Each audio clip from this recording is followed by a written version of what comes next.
Good morning.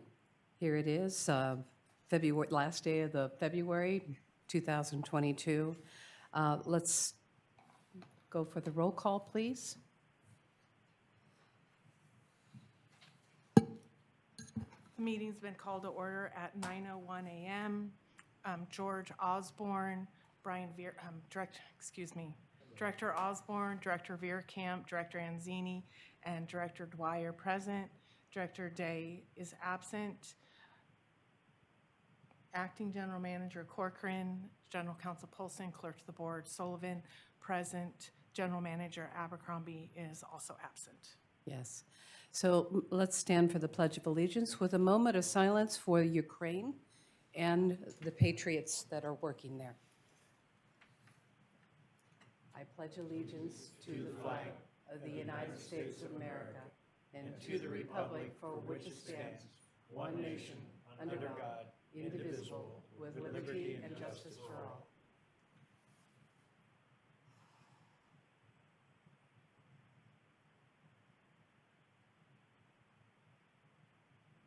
Thank you.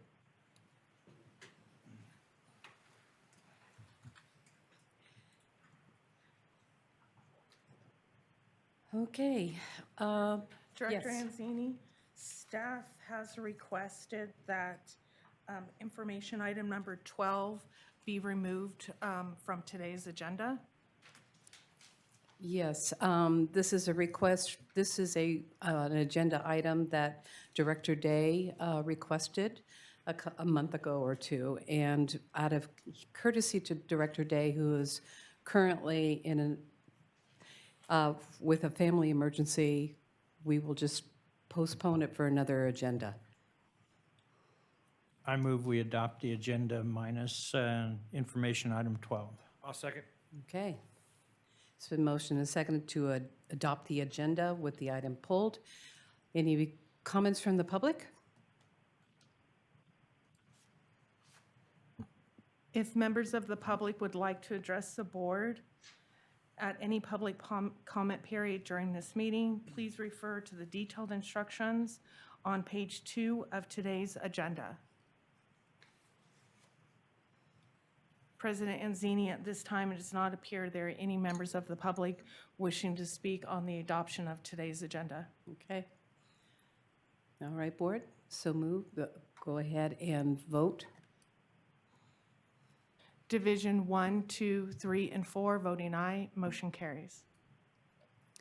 All right, this is where communications from the general manager, because of Jim Abercrombie's absence, I don't know if anything was handed off to Dan Corcoran, who is acting. Thank you, President Zini. None this morning. All right. Public comment is an opportunity for the public to bring any item to the board that is not on the agenda. Again, if members of the public would like to address the board at any public comment period during this meeting, please refer to the detailed instructions on page 2 of today's agenda.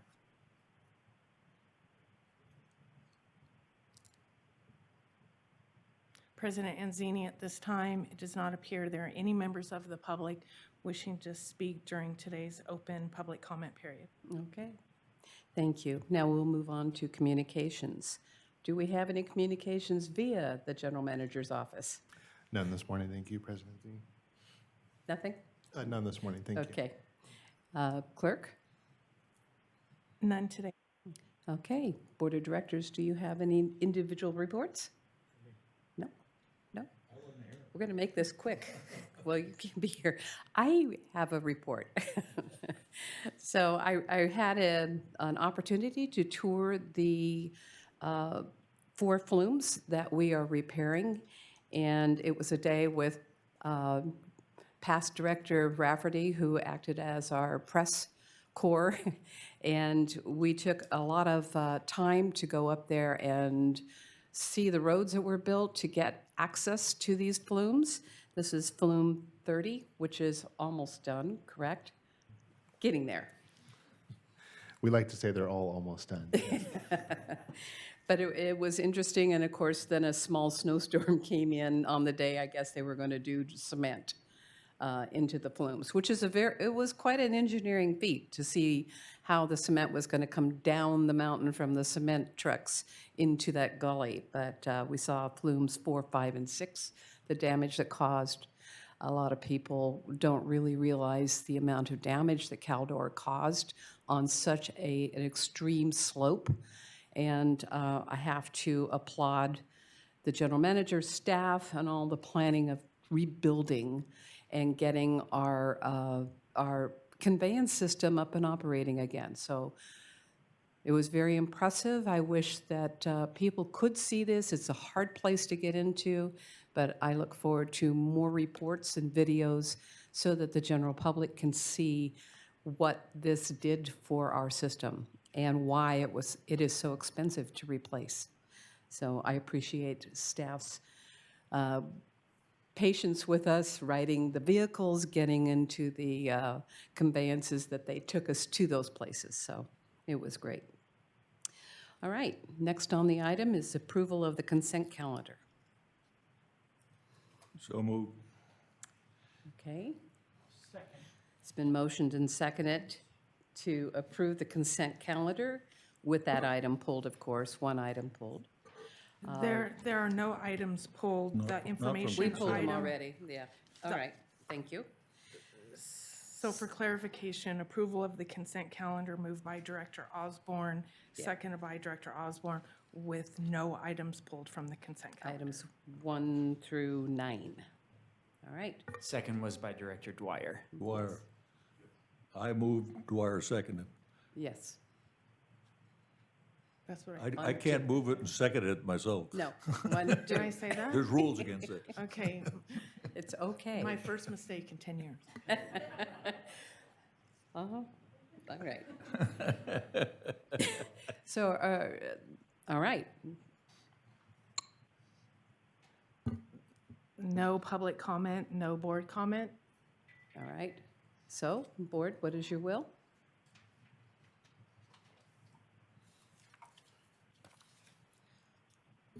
Division 1, 2, 3, and 4, voting aye, motion carries. All right, we'll move on to, where's my agenda? I didn't bring my laptop, friends, but that's okay. Redistricting. We're going to make a presentation here on the redistricting item on the agenda. This is a public hearing on update on the reportioning of district divisions. The And it's a public hearing. hearing has been opened at 9:09 a.m. Thank you.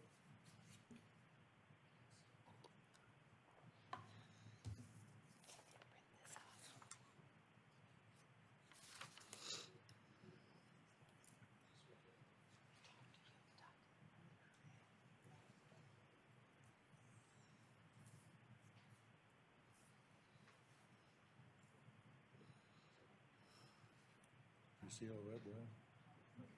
The chair, they need to move the chair? Okay. I'll move. I'm just kidding.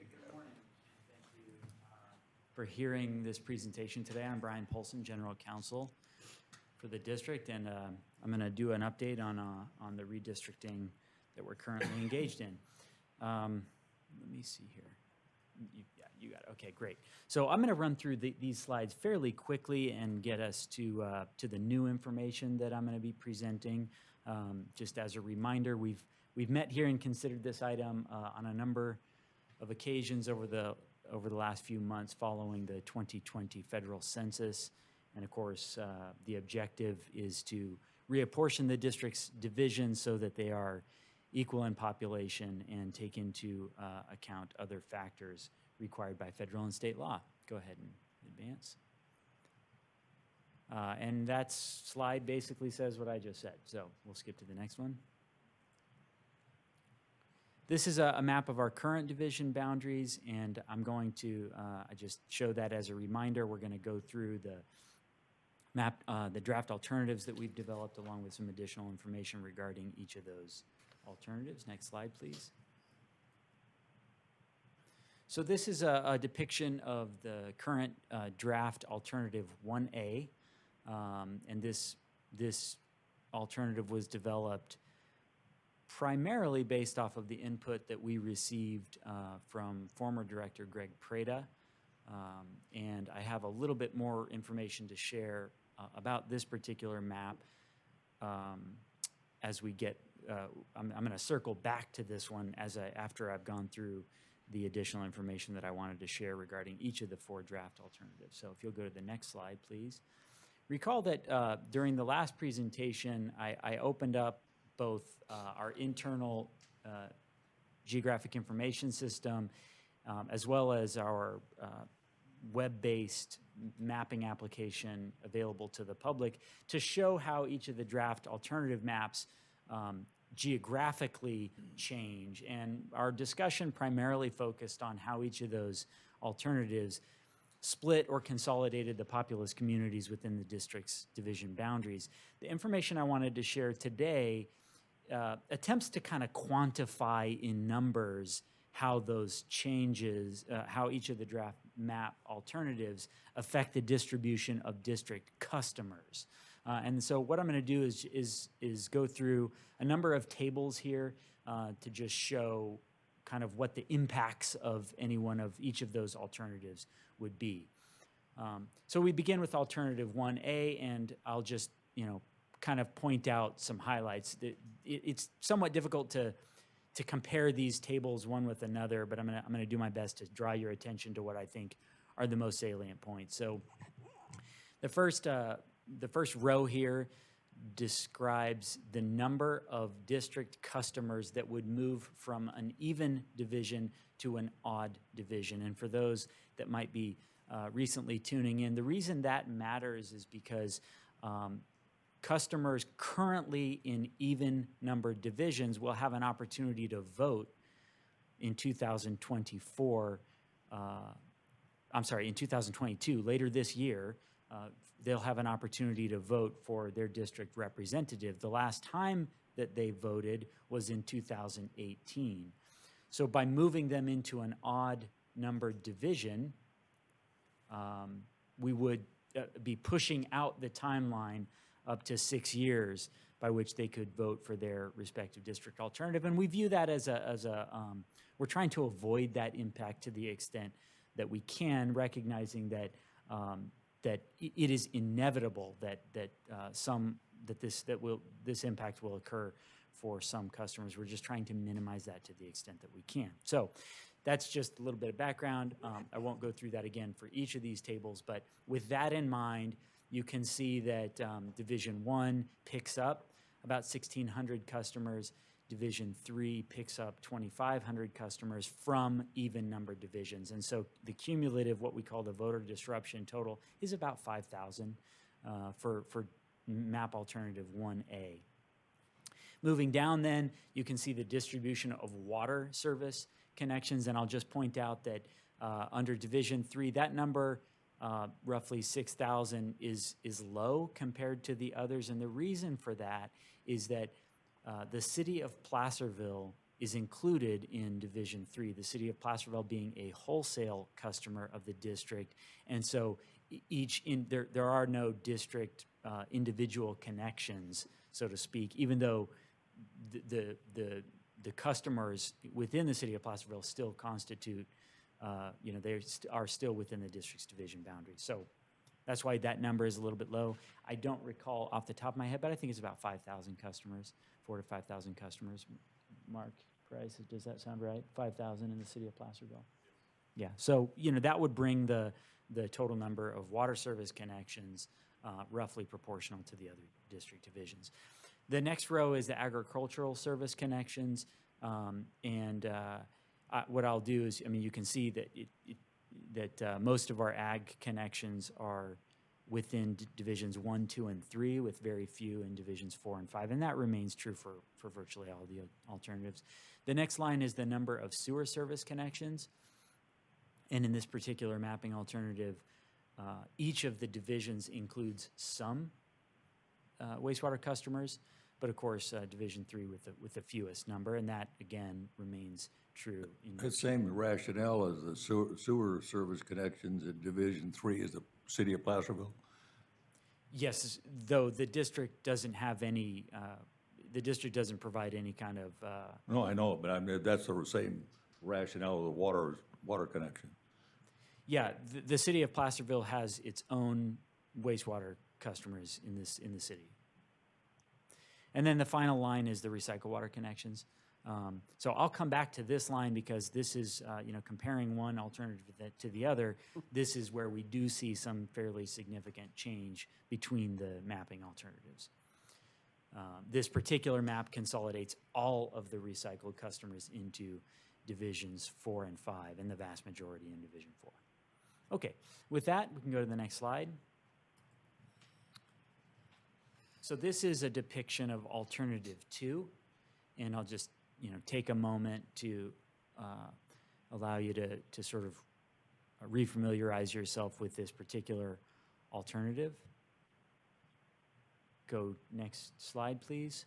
And here I'll talk about, again, the numerical impacts associated with this particular alternative. So the first thing that should jump out to you if you look to the very far column is the number of total voter disruption, and it is quite high. This is the highest of all the alternatives, compared, I think, to 6,000, or was it 4,000 in the, I've got it right here, it's 5,000, 4.9 on the prior map. So that is an impact associated with this draft map alternative. There was a number of comments about this particular alternative at the last meeting, indicating that there wasn't a lot of love for alternative 2, so I'll just quickly move through this since we don't need to spend a ton of time here. Water service connections remains virtually the same as the last one. Agricultural service continues to be fairly evenly spread among divisions 1, 2, and 3, with very few in 4 and 5. Sewer service connections changes quite a bit here from the last alternative, and most especially recycled customers, because now you see that approximately 2,000 recycled customers exist in Division 2 in this map, whereas there were 0 in under alternative 1A. So again, the principal differences in terms of quantifying the changes are voter disruption, high here, sewer service and recycled service more evenly distributed than was true in the prior mapping alternative. Next slide, please. This is alternative 3, and you might recall that I described the intended purpose of this particular draft alternative was to try and limit the number of changes compared to our existing boundaries. So we tried to make the fewest number of changes to our existing boundaries and come up with a mapping alternative that met the state and federal requirements for equal population. That is alternative 3, and if you will go to the next slide, here are the impacts. It shouldn't be surprising that given the stated intent of this draft map, the number of total voter disruptions is the lowest among all of the alternatives because this map makes the fewest changes. So that's a plus for this particular mapping alternative. Water service connection stays virtually the same. Ag stays virtually the same with a slightly different distribution, but they're all still in divisions 1, 2, and 3. Sewer service connections is fairly evenly it's more evenly distributed than in some of the alternatives, with of course the highest number of wastewater customers in divisions 4 and 5, which is true for all of the alternatives. And then again, recycled water service connections much more evenly distributed than in the current the 1A alternative. Okay, and then let's go next to the final alternative. This is alternative 4. So I'll pause for a moment so that you can kind of visually see how this map changes. And go to the next slide. And here are the numerical impacts. Voter disruption is higher than, it's the second highest of the 4 alternatives. And the changes associated with sewer and wastewater are similar to those in the last several alternatives that we looked at. Okay, Okay, so with that, a reminder that our public outreach webpage, we have a number of resources for the public to take a look at, and just encourage anyone who's interested to go there, view the interactive mapping platform there, and provide us any comments that you might have, any suggestions that you might have. With that in mind, I'm going to share some further mapping work that we did based upon further public input that we got. So I'm going to now attempt, if I can, give me just a second here to recall what I'm supposed to do here.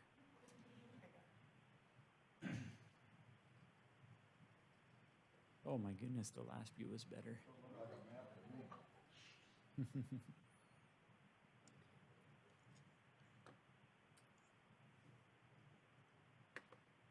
Let's see here.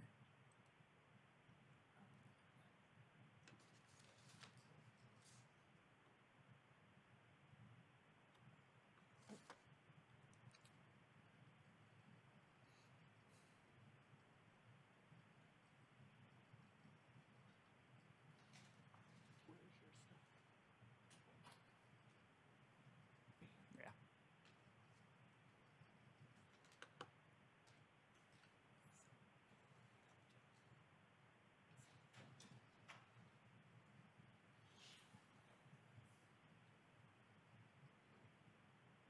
Right there, good. Okay, thank you. Sorry, that took just a second to pull up. Okay, what I'm going to do is, let me just, okay, here we go. I'm going to share with you, as I said, after we published, actually last week, after we had published the agenda, we got some further input from former Director Greg Prada commenting on Alternative Map 1A.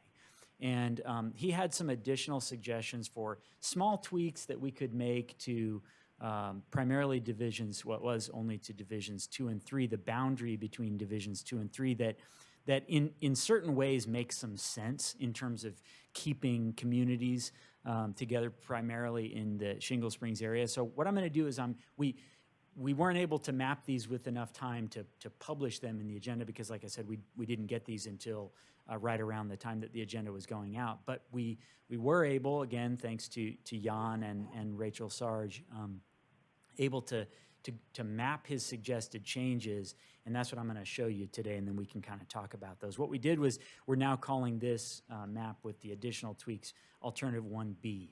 Okay, so let me just show these to you here quickly. I'm zooming in here to and I organize here. Okay, there's a little bit of a delay this morning with the computer, so it's a little funky. But let me orient you here. Here, what we're looking at here is Highway 50, right at the Shingle Springs. This is to the lower left corner is Ponderosa. Ponderosa, thank you. And then this is the Ponderosa North Shingle exit off of Highway 50. Now under map, I'm going to show you right now what I'm showing you is Alternative 1B, and you'll notice here that this area that I'm kind of highlighting with the marker north of 50 and east of North Shingle Road here, we moved this area from Division 3 into Division 2, okay?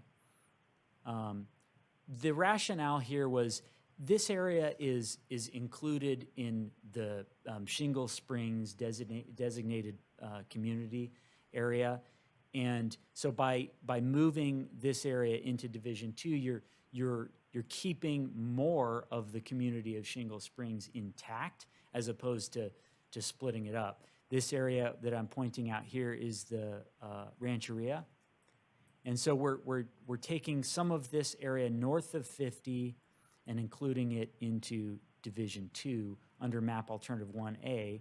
Let me just show you that so that you can visually see the difference. this is what map 1A looks like. You've got Division 3 here in the lighter color, lighter tan, and then Division 2 in the purple.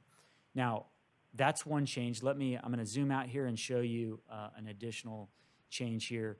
That area relates to Shingle Springs, and then I'm going to come over here to the division boundary where 1, 2, and 3 intersect here in the area of El Dorado. Again, what we're looking at right now is map alternative 1A. And currently, alternative 1A uses, I believe this is Motherlode Drive here.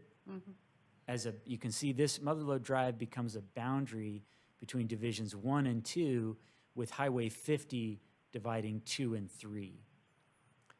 One of the suggestions that we got was, hey, this is still considered part of the this area, this sort of area that I'm pointing out with my mouse. This is really still considered part of the El Dorado Diamond Springs community. And so rather than kind of have this in 3 divisions here, you could bring Division 3 down a little bit further to take up this area south of 50 using Motherlode Drive as the boundary. So this is the current 1A. I'm going to take that off and show you. We mapped the suggestion, and this is what it would look like. Now, I need to point out here that the reason that that the lines are kind of these odd-shaped polygons, rather than just picking a road, say, and saying, well, we're going to do this, we're going to use this road as the dividing line, is because these are the sort of puzzle pieces that were given with the census blocks, and it's extremely difficult for us to divide blocks and accurately apportion population, since the block is the smallest numerical value that we're given from the federal census. So when we take that suggestion, this is sort of what it looks like. So with this in mind, let me just show you what this does. We made the suggested changes to the map. And then what I'm going to show you now is what those suggestions do to the population apportionment within this proposed alternative 1B. This is our population dashboard, again, and this is also available on the public interactive map website. This table or a chart shows us the population within each of the divisions. The red line, the red dotted line cutting across the center of the screen, that's the target population, 26,441. If every division were equal, that's what the number we're going for. The green lines on either side, above and below the target, are a 1% margin. And so what we're trying to do is we're trying to get each of these bars to align within that 1% above or below. And this particular mapping alternative 1B, once we made those further suggestions, it does meet that criteria. Very, very close on Division 2. You have Divisions 2 and 5, each of which are on the lower side of that 1% margin of error, but I think close enough that they are defensible there. So bottom line is, alternative 1B, it does meet the population.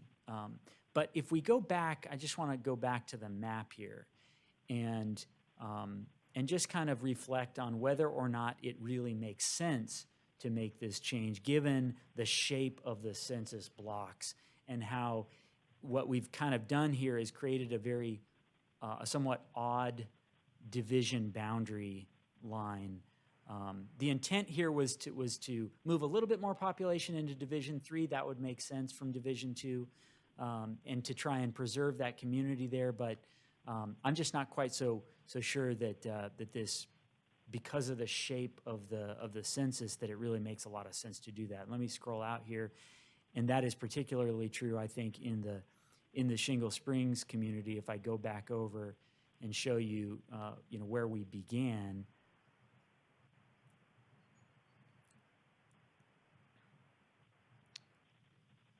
see here.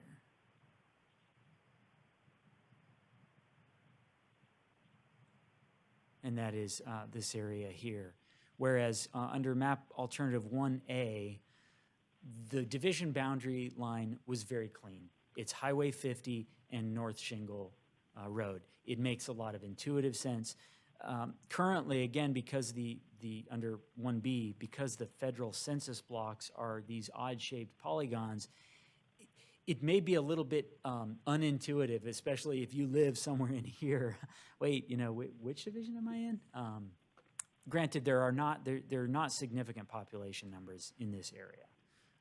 So it didn't change the numbers all that much, and I can show you that here. This was 1B, and if I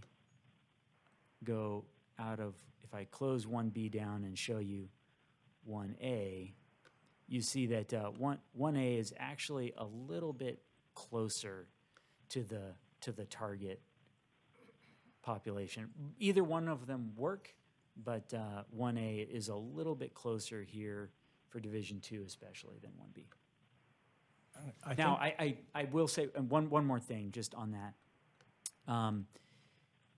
Again, really appreciate the feedback. Director Prada obviously is interested in this, and after he sent us his initial feedback about these changes, he further emailed with some additional thoughts about, in order to make this area work even better, and by this area I'm talking about south of 50 along the Motherlode Drive here, he suggested rather than using El Dorado Road as the boundary, which is the area that I'm highlighting here with the arrow, you could even go all the way over to Greenstone, which would be this area, and that would make a little bit more sense. But then you'd be taking even more population out of 3, and you would certainly drop out of that 1% target that we're going for. So, I would probably, they're excellent suggestions, and there's no fatal flaw here, but my feeling is probably 1A probably achieves the goal that we're trying to achieve here, while keeping the populations a little bit closer together. Brian, a Former director, couple observations and comments. On 1B,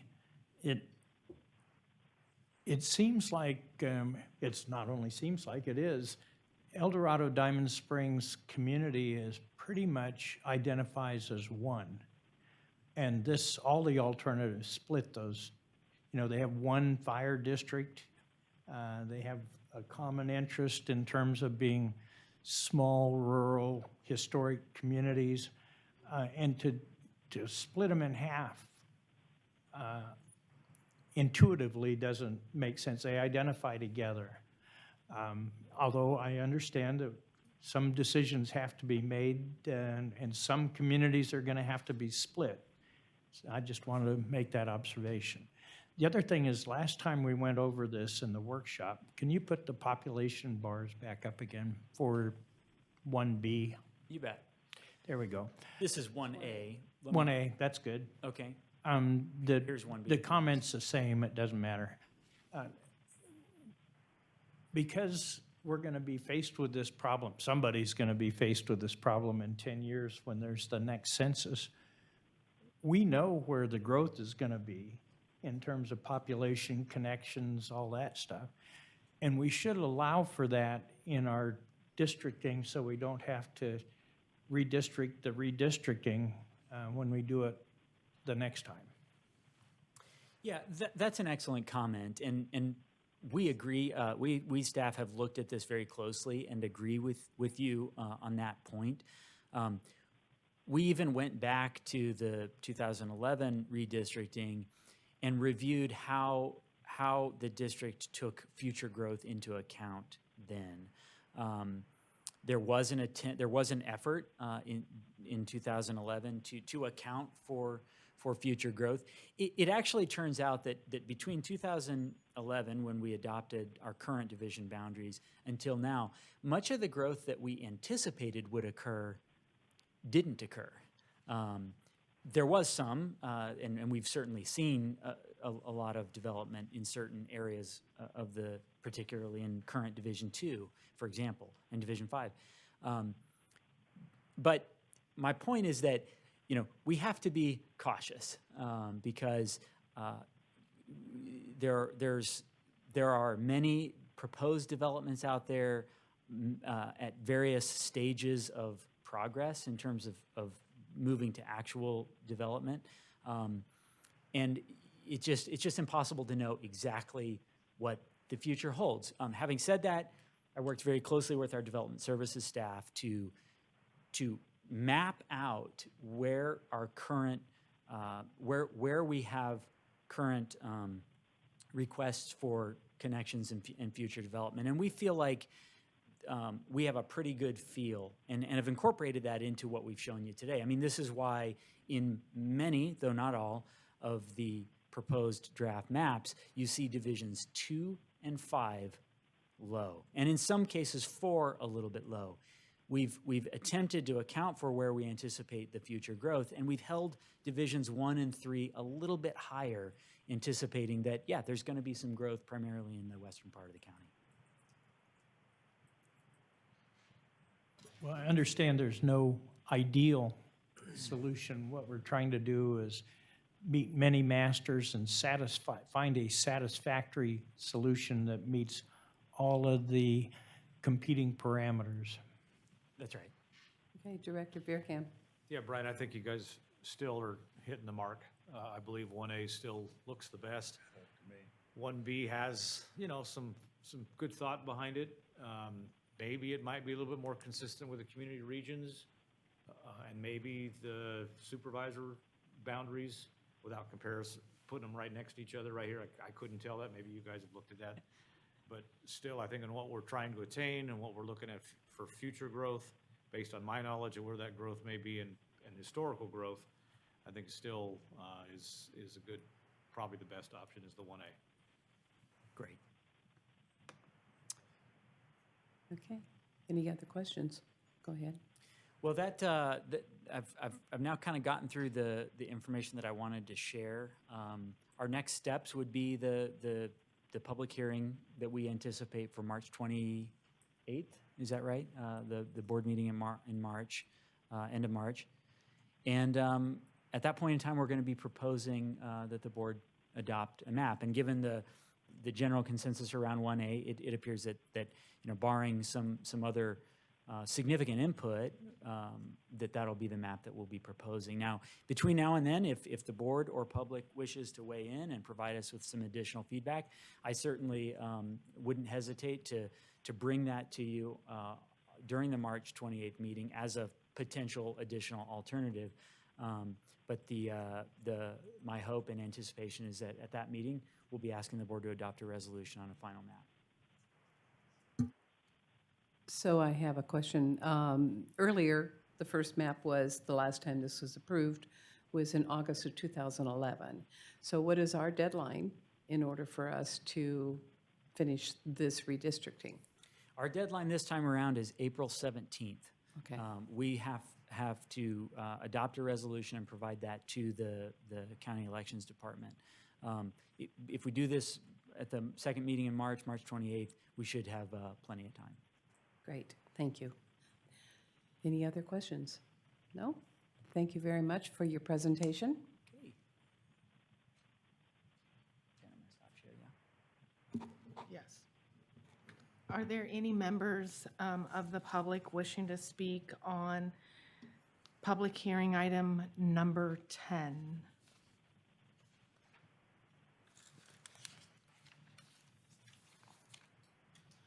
President Zini, we have one member of the public wishing to speak.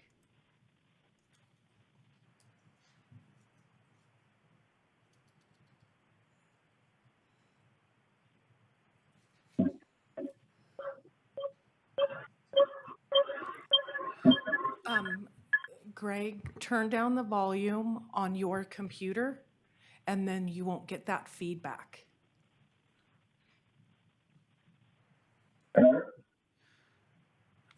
Okay, go ahead. Thank you. I just wanted to clarify the rationale for what I was trying to do. And it, Greg, I need to interrupt you. We can't hear you. So are you, if you're talking through the microphone on your computer, that may be the problem. You may want to disconnect and call into the board meeting, or take it off speaker and talk directly into the phone. okay. Okay, we could hear you better. Just speak up just a little bit. Can you hear me now? I think well enough, yes. Oh, okay. I'm trying to represent the Single Springs point of view here. And that area that Brian showed near the Springs area, there are a few more parcels that could be added to that revenue. Can you understand?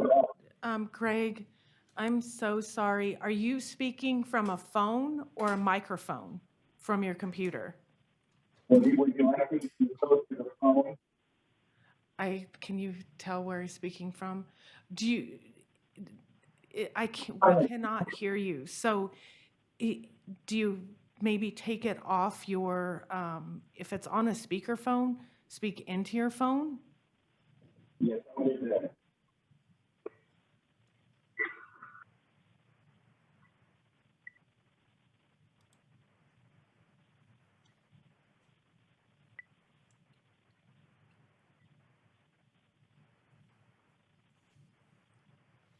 Okay, do you want to try again, Greg?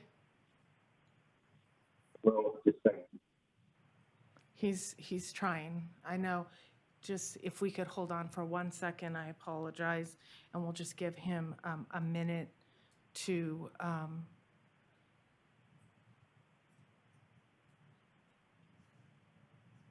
don't know if you guys heard. He said, "Hold on for 1 sec." So let's just give him.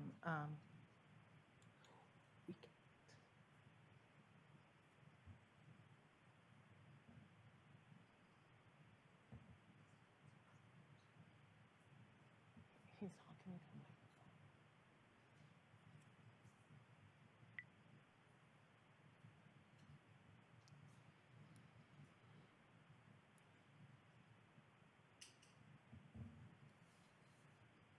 For the other members of the public participating, we have former Director Greg Prada on the line, and he is wishing to make some comments, but we have a little bit of feedback, so he is trying to quickly join another way so he can make his comments. So it should only be a minute here.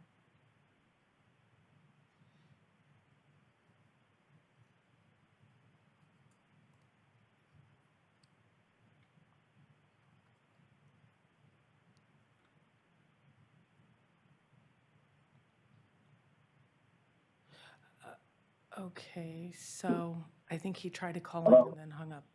Okay, are you calling in?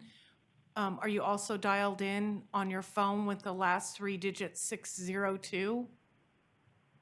I didn't do the 602. I'm going to try one last time by phone. Okay, so I think we could hear you better. Let's try one more time.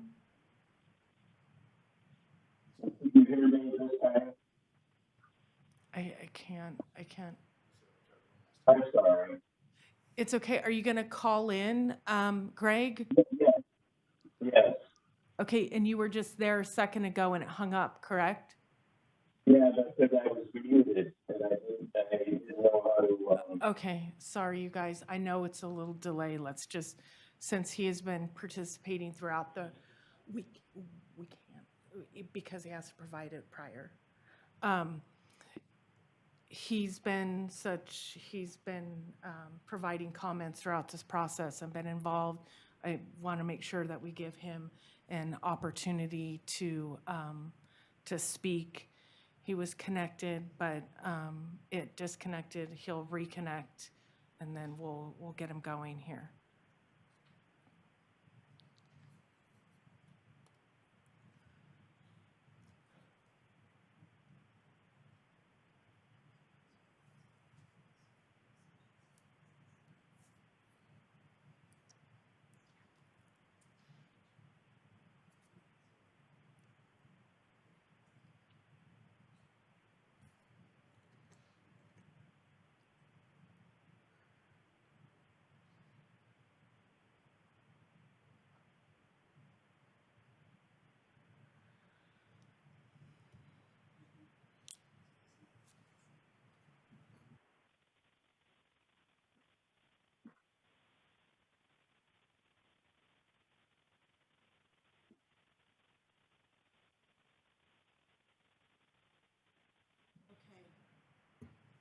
Okay, Greg, so what I'm going to do is I'm going to mute your participation by computer, and I'm going to unmute your phone ending in 286. So just remember to have the volume on your computer down. Hold on.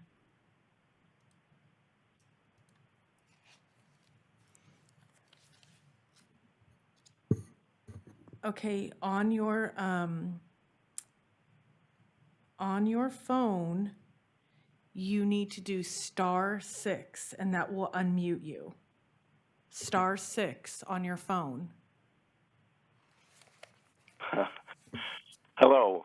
Hi, we Hear me can now? hear you. Yes. I apologize so much, but in any event, I wanted to just indicate that the whole rationale of this was to try to keep the census designated place in Shingle Springs whole, and that could be accomplished by the changes that Brian showed up in that Shingle Springs area, and the populations could be made even with these changes by essentially taking the area, the Rancheria, and taking additional blocks in that area and moving due west to North Shingle Road. That would add a few more parcels or census blocks in that area and smooth that area a little bit. And then in order to offset that, over there in the Motherlode Road area, if you were to come down Motherlode Road to Greenstone and then head north to the freeway, those population numbers are both 550 to 600 each. And it would keep the populations more where map 1A is, but it would take then the, if you would, the Motherlode area, which is all zip code 95667. The people in that area all receive their mail, Placerville, California, 95667. To be sure, it's not in the city, but the Motherlode designation by the postal people obviously was in a different era. And so anyway, that area there could all be 95667 area, and take that and move that into Division 3, which of course has that identity. Meanwhile, the area over there west of the Rancheria is all 95682 area. It is, in fact, part of the census designated place for Shingle Springs. And it just, if you would, gives the folks in Shingle Springs kind of, not all, but most of the voice they would have if they identify by that Shingle Springs identity. That was the whole rationale, and the you know, I would at least like to see that map drawn that way so you could actually see it and before, you know, giving it a final thumbs down. Clearly, I like the 1A map. This would just be a refinement that would effectively give more of a hometown identity to the folks in both the Shingle Springs area in the map area, that changes that would occur, and also in the mother lode down to Greenstone area when they receive their mail. So that was the whole rationale.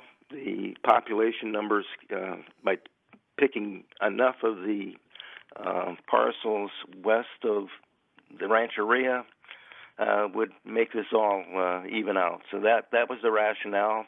Clearly, 1A is a good map. 1B, I think, would be a little bit better. But anyway, I just wanted to make sure that that rationale was clear to you. Thank you, Mr. Prado. We have a comment from our attorney. Yeah, President Anzini, we're more than happy to do a little bit more work on the 1B potential. You know, as I said, we didn't have a lot of time to get this in front of you, but and I think we captured the original suggestions, Director Paredes' original suggestions, in what I showed you today. But his further suggestions about how to offset the two changes in Shingle Springs and El Dorado, we can certainly continue to try and get that a little bit closer to what he has suggested today and more recently. So yeah, happy to do more work on that. And then, like I said, we'll bring that and any other further suggestions we get from the public to the March 28th public hearing. Right. Yeah, I think my prior comments are still valid, that we make Shingle Springs whole, but we divide El Dorado. So, you know, again, there's no perfect solution. Great. Thank you very much, Mr. Prado, for calling in. Are there any other public comments that are online? It does not appear there are any additional members of the public wishing to speak on public hearing item number 10. Greg, I am going to go ahead and mute you on your phone and on your computer. So if you wish to speak on any items later, you'll have to raise your hand. On your computer, you could press the raise your hand button, and on your phone to raise your hand, you could do *9 and *6 to unmute yourself. So I just suggest that you stay connected by both your computer and your phone if you wish to speak on later items. So *9 for raising your hand, *6 to unmute. All right. Thank you. Thank you very much. And this is for the public, that we are still taking comments, that the link that was provided is on our website. It's an interactive map, and you can continue to make comments online or bring in your written statement. And we will be following up on this on March 28th. Thank you very much for that. And now we will move on to information items. Item number 11, water supply. Can you put that down here? Thank you.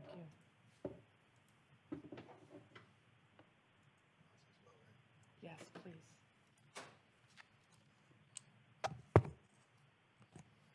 All right, President Z, members of the board, thanks for patience while switching hats here. I'm Dan Corcoran, Operations Director for the district, and we have a brief midwinter water supply update for you today. I thought this was an apropos shot here. This was from one of the alert wildfire cameras from Sierra Tahoe looking back towards Pyramid Peak, just to assure you that there still is snow in the mountains despite a very protracted dry period. Next slide, please. So a quick summary of the issue. Despite our very beneficial December in terms of rainfall as well as snowfall, you know, we're we're coming up on, I think, 49 or 50 days of no measurable precip down in the valley and pretty close to that upcountry, which, you know, is making it obviously very evident have not completely emerged from the drought. Our snowmelt, however, that although it was challenging when it did come down, we continue to benefit from that snowmelt. And that's the way we like to see it, nice, low and slow, especially because of the fire scar in the Camp Creek watershed. We were anticipating to be right around 32,000 by the end of the month, and I'm happy to say, as of today, we're actually another 250 acre-feet on top of that. So we're 32,250 this morning. So great news in terms of Jacobson Lake supply status, which means we actually have exceeded our maximum storage at the end of spring last year. However, obviously, we do have the potential and the likelihood at this point of continued dry conditions into spring. And Hazel Creek Tunnel has been evaluated as ready to go as soon as we said, President Z, when we opened the meeting, that as soon as those canals are almost ready. So we're getting close.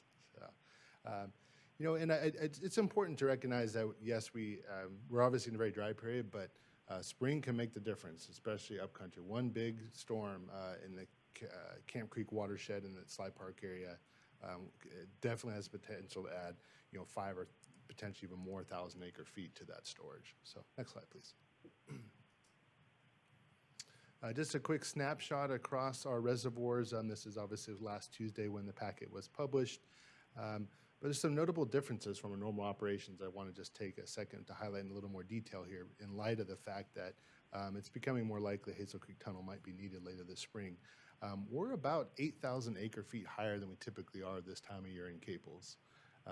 And that is due to multiple factors. One, obviously, unfortunately, because of the fire, but then the October and December storms are definitely beneficial. So from an operational standpoint, because we're not supposed to spill that reservoir, there's some increased attention from staff on a daily basis, but it just shows why we feel very comfortable from a water supply security standpoint. Likewise, on Lake Aloha, we're usually a couple hundred acre feet, so we're about 3,500 acre feet in that reservoir right now.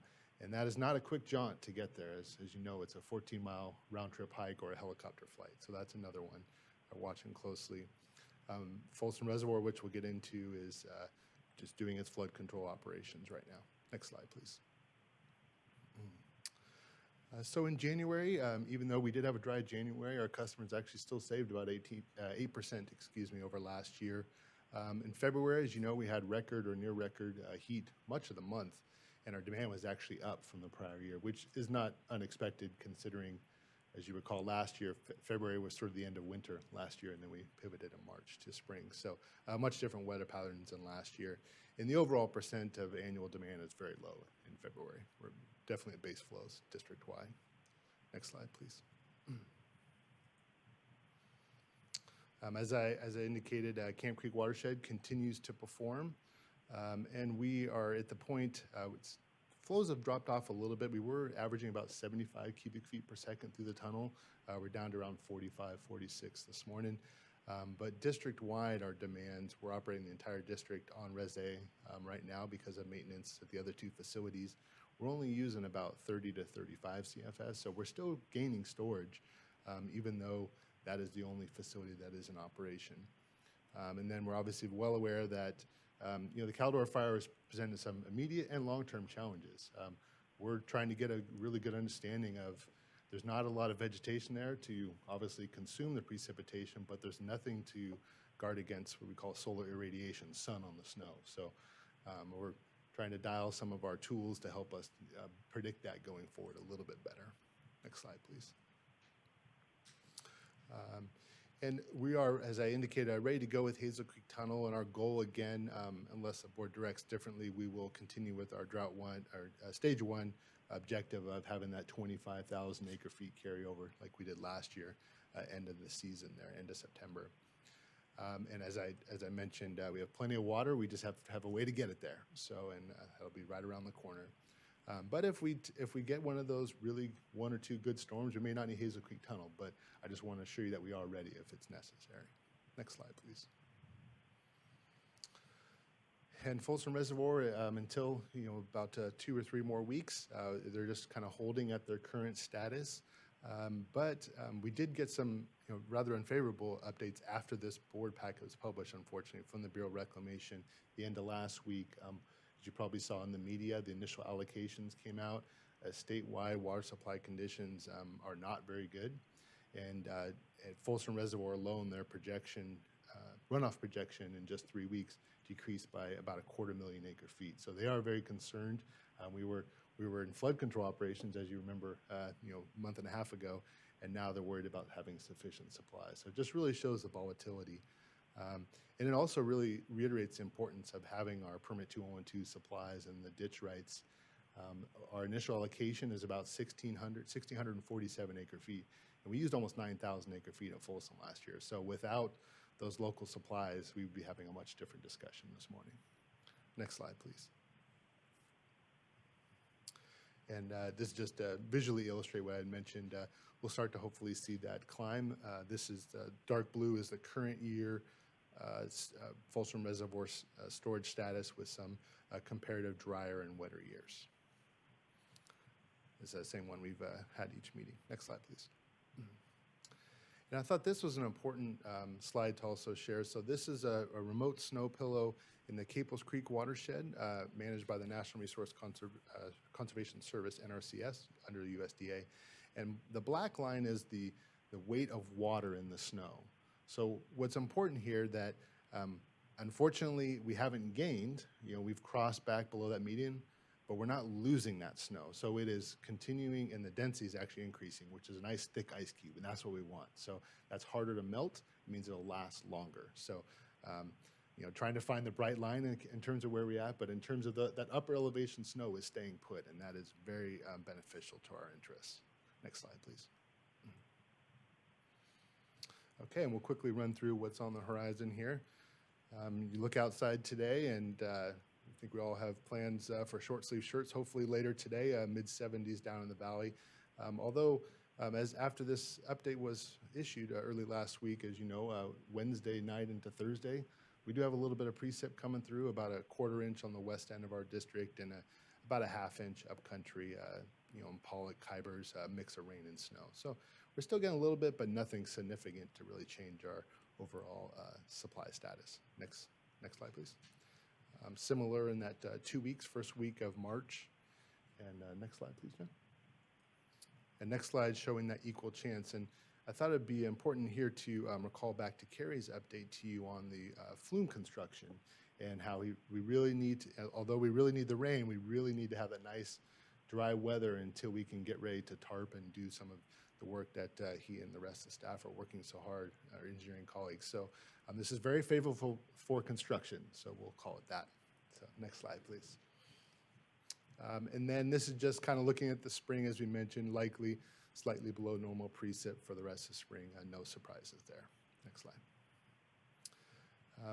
Recall the last update had a lot more gray, which was showing we were starting to climb out of the drought after December storms. Of course, the last month and a half has changed that, and no anticipated change. So still all across the West, other than if you live in Washington, all the storms that we want, they continue to get hammered up there. So next slide.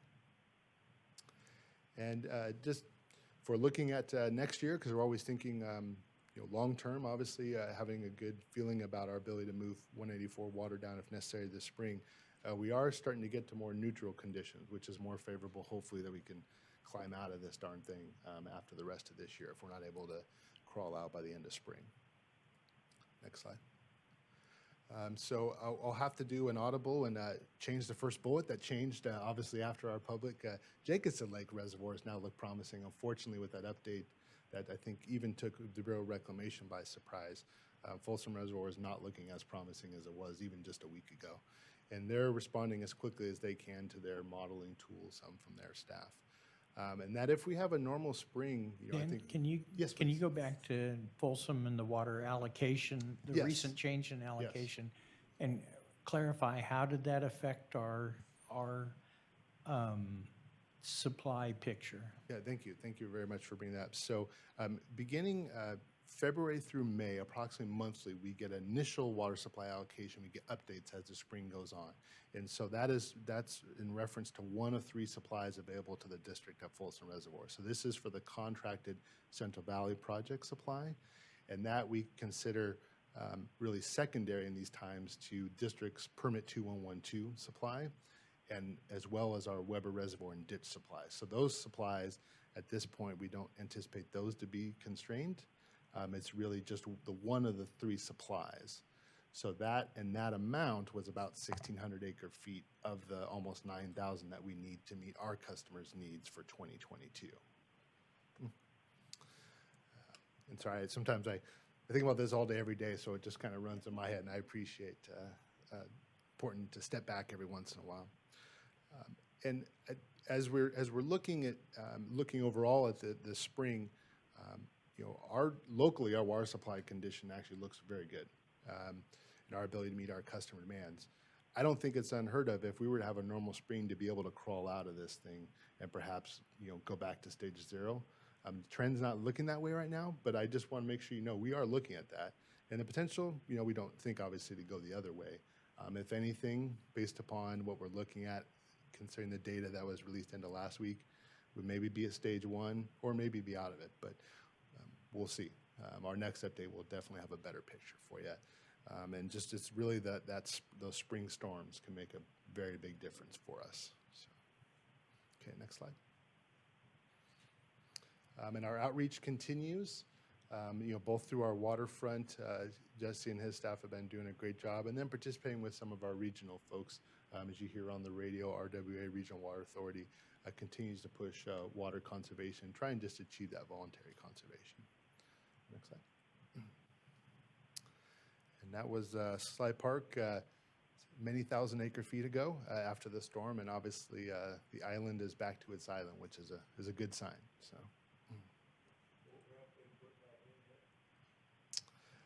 You know, we actually had some new launch ramps that were going to be installed. I don't know if the lake's come up quite that far. I'm not actually sure, to tell you the truth. So, yeah. Not a lot of recreation on the lake this week. So. Okay, any other comments from board members or questions? How about members of the public?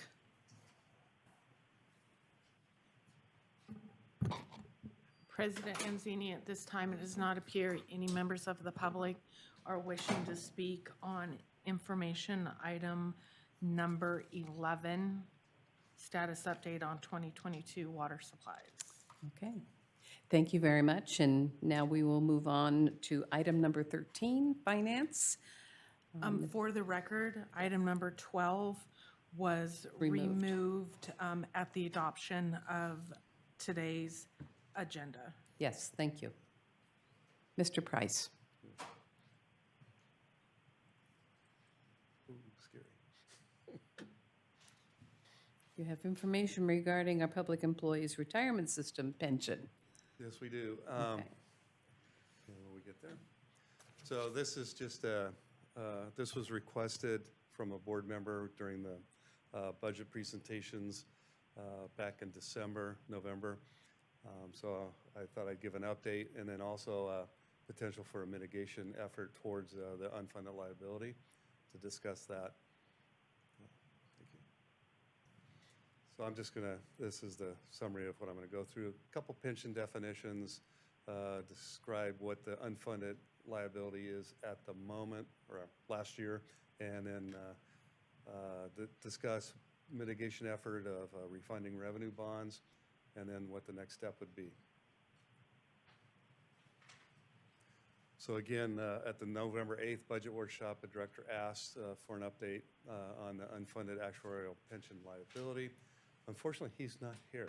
So I can, if the presentation of AIS was not enough for him, when he gets back, I can talk to him directly and kind of go over what we're going to go over today. So I'm open for that, and hopefully all is well. Well, please continue with the presentation because all of us are kind of interested. Oh, I plan to, yes. So a few quick pension definitions. The normal cost, this is the annual cost of service accrual for the next fiscal year for active employees. In the past, that was the 8% by an employee and then 8% by the district. Now there's a range of different contributions for normal costs based upon the new rules that CalPERS has adopted for new employees. The accrued liability is the total dollars needed as of a valuation date, point in time, for the benefits earned for the past service for current employees, members. Unfunded liability is when a plan or pool's value of assets is less than its accrued liability, which is the differences in a plan's which is the unfunded liability. If the unfunded liability is positive, then the plan or pool will have to pay contributions which exceed the normal cost. And so in our case, it's almost 20%. So. The unfunded liability is really a result of CalPERS overestimating their return on investment. And we're picking up that. That's a portion of it. I'll touch to a couple other factors. Okay, thank you. But that is a part of it, yes. That's next slide. So, okay. So this is as of June 30th, 2020. CalPERS it takes a while to calculate everybody in the state's liability. So this is as of June 30th, 2020. We received this in 2021, mid to late summer. So our liability is $182 million. The value of the assets, about 114, and the unfunded liability at that point in time was almost $68 million. And again, the causes of the unfunded liability are losses in the PERS investments. Therefore, you know, the kind of what you're addressing, Director Dwyer. Then there's actions that we took as a district. First one was back in 2003, where we changed from a 2.0 to a 2.7 pension formula. And then after that, there was retirement incentives during our downsizing in 2009 and 2010. And then there's been a couple assumption changes by CalPERS also through that time. So each year has a different, you know, a different amount that is into the total pool, but this is the cause of those changes through the years. Next slide. So as of in 2014, our unfunded liability was about $45.6 million. It has grown now as of last June to $67.8 million, about almost a 50% increase in the unfunded liability. Can I ask a question? Unfunded also depends on how many employees that are, it depends on the number of employees contributing. Correct. And the number of, was there a grandfathered clause that some employees, because a lot of times that happens is when you do a grandfather clause of the older employees, that unfunded liability is much larger. And based on my understanding, when it went from the 2.0 to the 2.7, yes, that occurred. It was all those prior employees were grandfathered in. Correct. So that's what I think you're referring to. Correct. Yes. You know, and the only understanding I have from that is just based on what happened in my career and knowing that I didn't want a grandfather in, or if I did. Yes. And it really is the cost out of the pocket of the employee that makes those decisions when they decide to. Oh, yes, yes. Correct. For sure. All right. Next slide. So, how to mitigate this? So I've been working with our financial advisor, and actually Laura Carpenter from Field and Roll-Up is attending via the Zoom, as well as one of the underwriters, Victor Andrade from Citigroup. So they're in the background if we want further clarification for something. But the basics of what we know as of 2 weeks ago, we know PERS imputed rate of return is 7% at the moment. If they have very good returns, that imputed interest rate drops down. When it drops down, the unfunded liability goes up because we're assuming we're earning less. As of January 20th, when everybody got together and they ran the estimates. The interest rate for an entity like ourselves with our bond rating, which I can't remember right now, was about 3.16% for similar rated agencies. The cash flow savings was about 28 million, and the net present value savings was 22 million. It's a very good deal. As of about 12 days ago, when the interest rates were run again, there were some things that happened over that weekend prior. So the interest rate went up about 50 basis points, so at about 3.66. So we're dealing with a range. We don't know what that would be at the time we go to market. But even with the higher interest rate of the bonds issued, the cash flow savings is about 23.5 million. So it went down about 4.5 just with that half-point increase. Net present value savings about 16.7. So we're still kind of chugging ahead with the thought of let's do some revenue bonds, refunding revenue bonds. The way that the bond issue would be structured would be over the same time frame as CalPERS is having us pay off the unfunded liability. So it's about a 22-year payback or payoff. Next slide, please. So this is the cash flow savings as of February 16th. So the second one at 3.66%. And you can see the first or second column, current UAL payments, is what CalPERS expected as of June 30th, 22, based upon their assumptions of what our payments would be for the unfunded liability, and it would be paid off in 2044. The debt service structure, we would pay off a year before, just the way the bonds would be structured. And you can see the cash flow savings is about $23.5 million. So next slide shows a really good graphical presentation, I think. Just that would provide a little, that difference, we could use that money, depending on how the board would want it, towards those, all those CIP projects we got coming. So, and then in 2044, whether we stayed with the UAL payments as they exist, or if we did this debt service, the UAL would be gone. Now, doing this revenue bond doesn't say the UAL goes, it will go to zero at that point in time. Based upon CalPERS's investments, the UAL could start to grow again. But we've mitigated at, whatever the interest rate is, a big chunk of that unfunded liability. So there's nothing say that the unfunded liability cannot start to grow again in the future, but it gives us the ability to address it quicker and get rid of it right then and there, if that makes sense. Don't we have a decision when we address the CalPERS assumptions about rate of return? We get to choose how we fund that? We can pay it over different periods of time. So one is, the way we've adopted so far is to pay it off over originally a 30-year period. I'm talking about the new unfunded liability. So if we pursue this, and I think it makes a lot of sense to save $20 million, but if we pursue this and we reset to, quote, zero, what actions can we take to prevent the creeping back in and accruing that much debt again?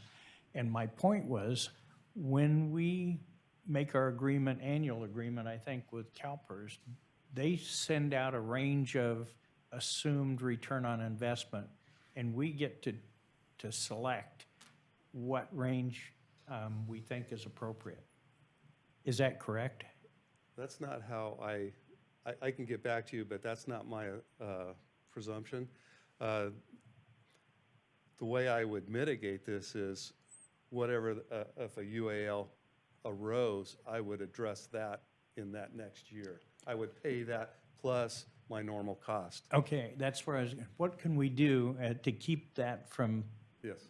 creeping back in? And I would say look at this chart, Yes. take the difference in the bar and the line. Yep. And reserve that for unfunded liabilities that occur, like you said, yearly, not let them accrue for 20-something years and then say, oh gosh, we're 60 million in the hole. Right. So would that be the strategy you're pursuing? That's a great strategy. Hadn't got that far into the process, but we can actually, have the board do that, and we just do some board reserve funds that way. It wouldn't be restricted, but it'd be reserved, and we could definitely create that going forward in the budget. Absolutely, with the end game being to prevent these accrued unfunded liabilities to coming back. Correct. And CalPERS actually, years ago, we actually had an excess, and then they just said, okay, you don't have to contribute. I know. So hindsight is, so good. But if the board adopted something like that and we set aside funds, that would be a great, future solution. Good. So, Question? Just for information, PERS just hired a new investment person, actually from Canada. Supposedly, hopefully, will rectify some of the dysfunctional investments that they made. And of course, one of the investment officers went to prison. That was another little piece of the action. But I would say, and I'm going to say this, that if we were to engage in this bond paydown deal, I think it's going to take a tremendous amount of work for Jesse to explain to the people how this is going to save them money. Because it's when you start putting more debt on, people just say, oh my God, they're borrowing a bunch of money. But if you can convey to the public that this is a methodology to save X number of dollars a year out of that they would have to put into their rates or into our rates to accomplish, I think it's going to be a real public relations thing to accomplish. But I know we're up to the task. It's just a matter of perception, I guess. Well, aren't we, Director Osborne, aren't we currently borrowing the $60 million at 7% via PERS? Well, I understand that. My point is that to explain it to the average person out on the street, you just borrowed $62 million. Okay, why? And so I anyway, guess I have another question is, where, right now, the debt service for the PERS unfunded liability shows up as an employee cost. Is that correct on our? yes, it's And part of the wages. if we yes. do this refunding bonds, it's going to show up in the debt service line along with all our capital improvement projects. Yeah, as a cash flow event, yes.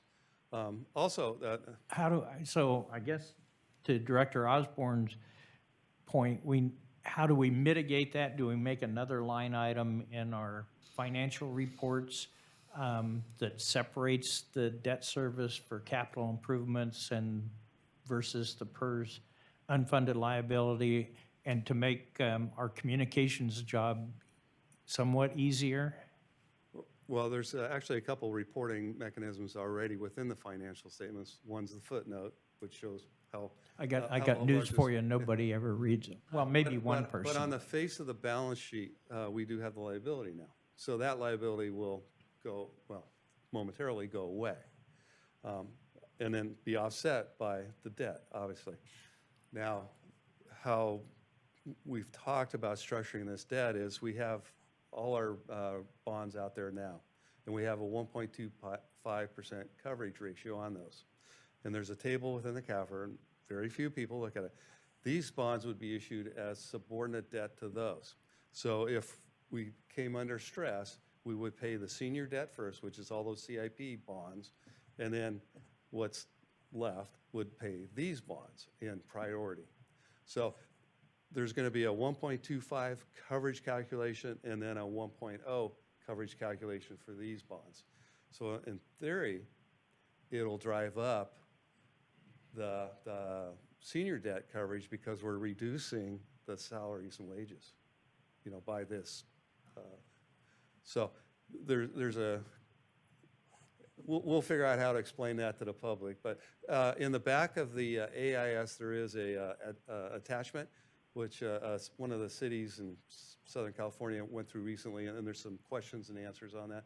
So if people want to look at different, here's my question, and see if they can find it in that AIS, it's a good resource that we added to it, so. I'd like to make a comment about this. It's really important that people understand, and it might be the words, the way that we either talk in business act, the acronyms of how we run our business, bonding, funding, debt service, but it all boils down to when you talk about liability. Let's not look at the columns. We want to look at the human resources, because it's not a liability, it's a responsibility of us to do our business correctly. And that includes funding our employees correctly on the agreement that they made when they took a job with us. And, I don't see it as an issue of trying to answer that question to ratepayers. It all boils down to you're paying a rate in order to get qualified, certified engineers and people who are highly educated in the field of delivering water to your tap safely. And this is the responsibility as part of doing business. Even a restaurant has that responsibility of doing business.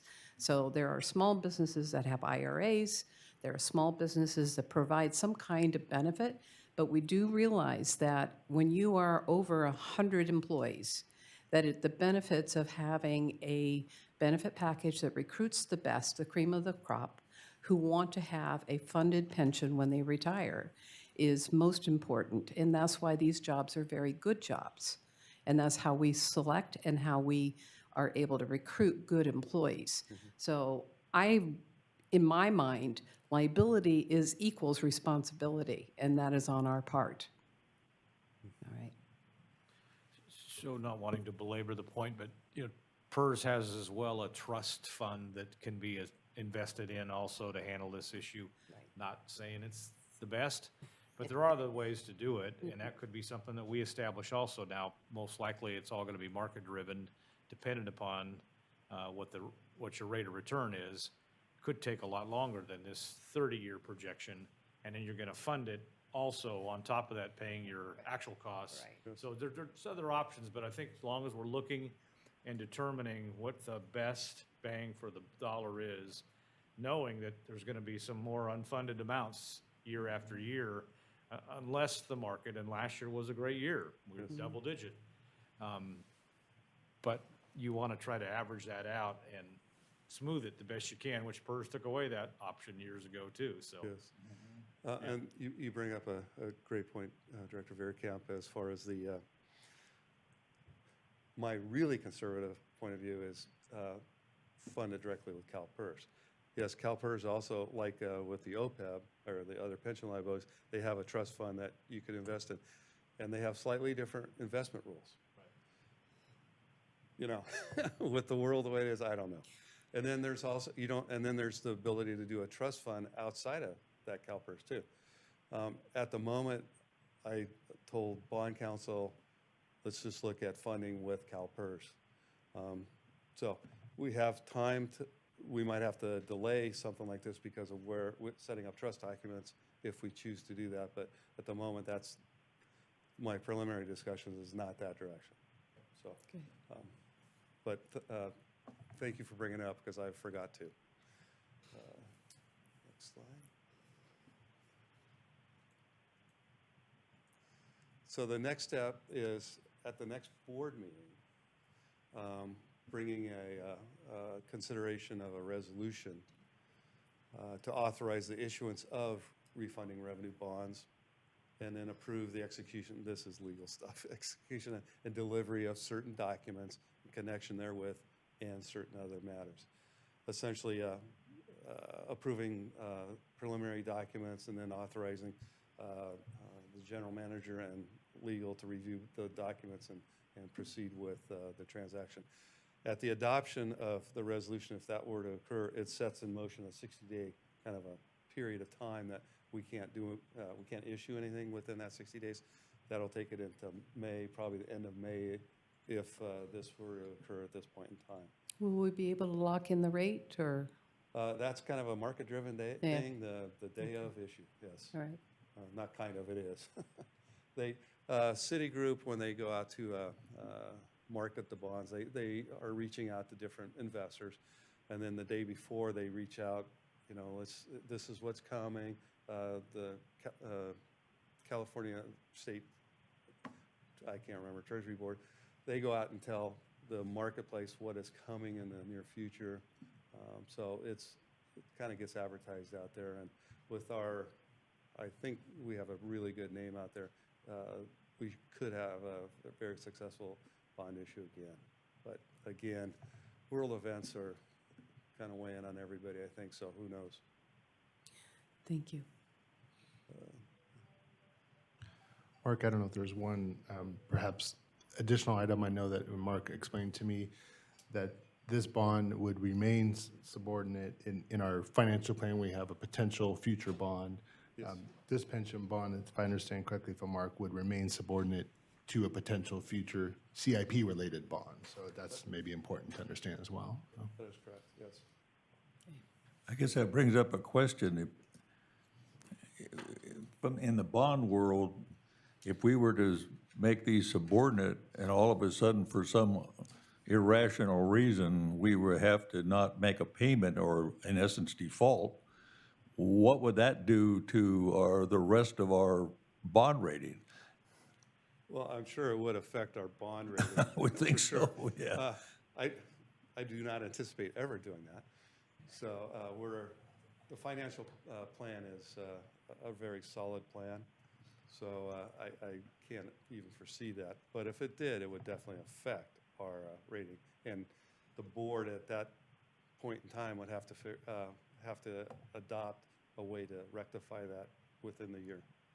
Yeah, okay, Yeah, that's not going to happen. okay, thanks. Okay. Any other questions? Are there any members of the public who want to ask questions?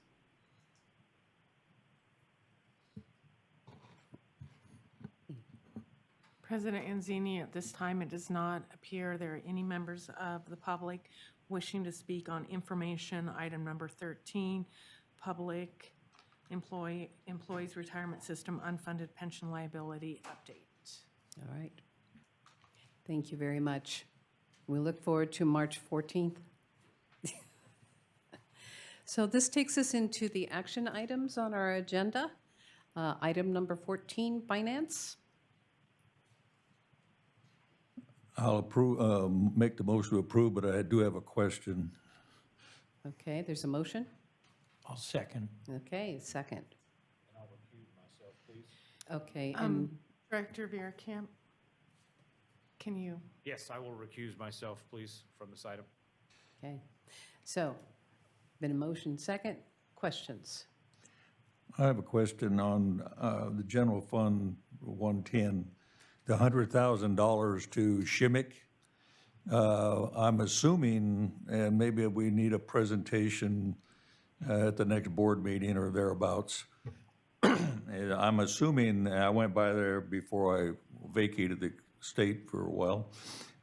There was no activity whatsoever. I'm assuming the project is complete. Is that true? Ms. Dawson's here to actually give you the exact status. Thank you. Good morning, Elizabeth Dawson, Engineering Manager.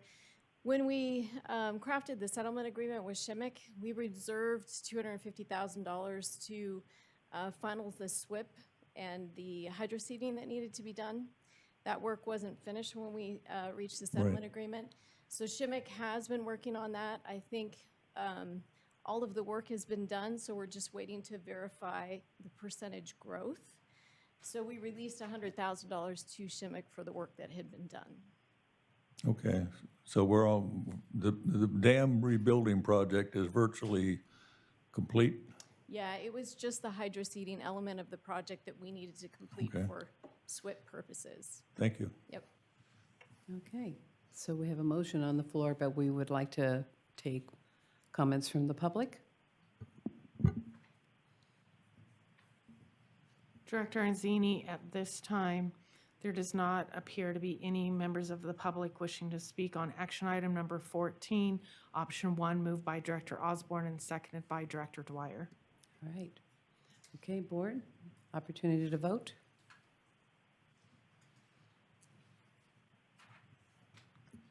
Division 1, 2, and 4, voting aye, motion carries. All right, item number 15, Office of the General Counsel. Ms. Leeper. Good morning. Good morning, President Anzini and members of the board. Elizabeth Leeper, Senior Deputy General Counsel, here to present regarding our Permit 2112 Water Rights Project. And I do have a PowerPoint for you. Thank you, Jen.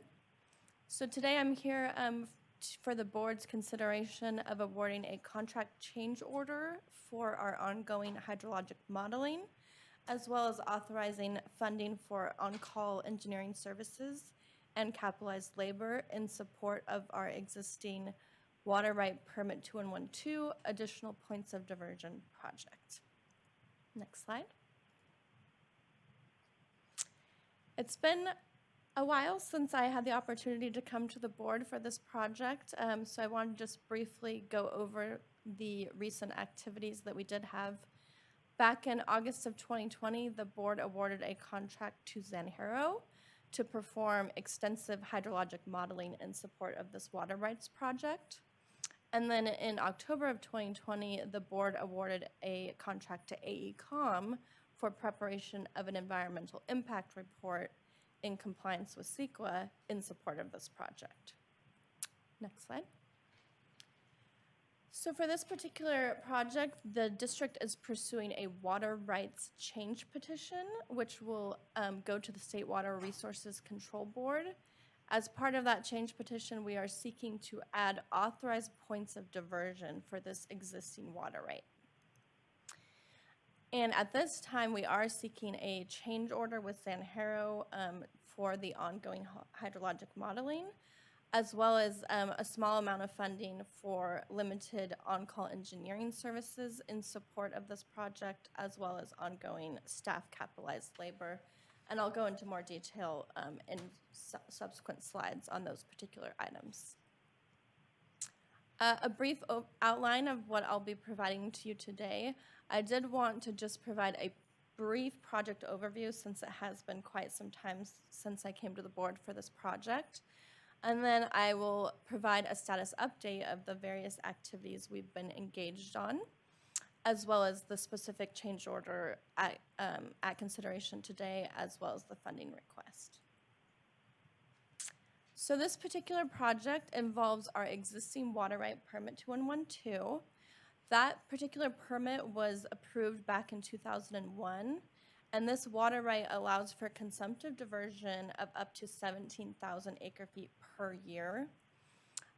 This is a really neat water right. It has a bunch of moving parts. So we have our upstream Project 184 reservoirs, and under this right, we have the ability to store water in those reservoirs, so Caples, Aloha, and Silver. And so we have the storage component. We also have direct diversion rights at Folsom, and then we have the ability to release that previously stored water in the upstream reservoirs and re-divert it down in Folsom. So a fairly complex water right, and some of this flexibility I'll highlight was particularly important this last drought year. Of great importance to this project is that currently this water right only allows us to divert for consumptive use at Folsom Reservoir. So we're quite constrained in where we can essentially consume this particular water right, and that's really the motive for this particular water rights project. So what are we seeking to do? We're seeking a change petition. And so we are seeking additional authorized points of upstream diversion upstream of Folsom. And we're looking at adding 2 additional points of diversion.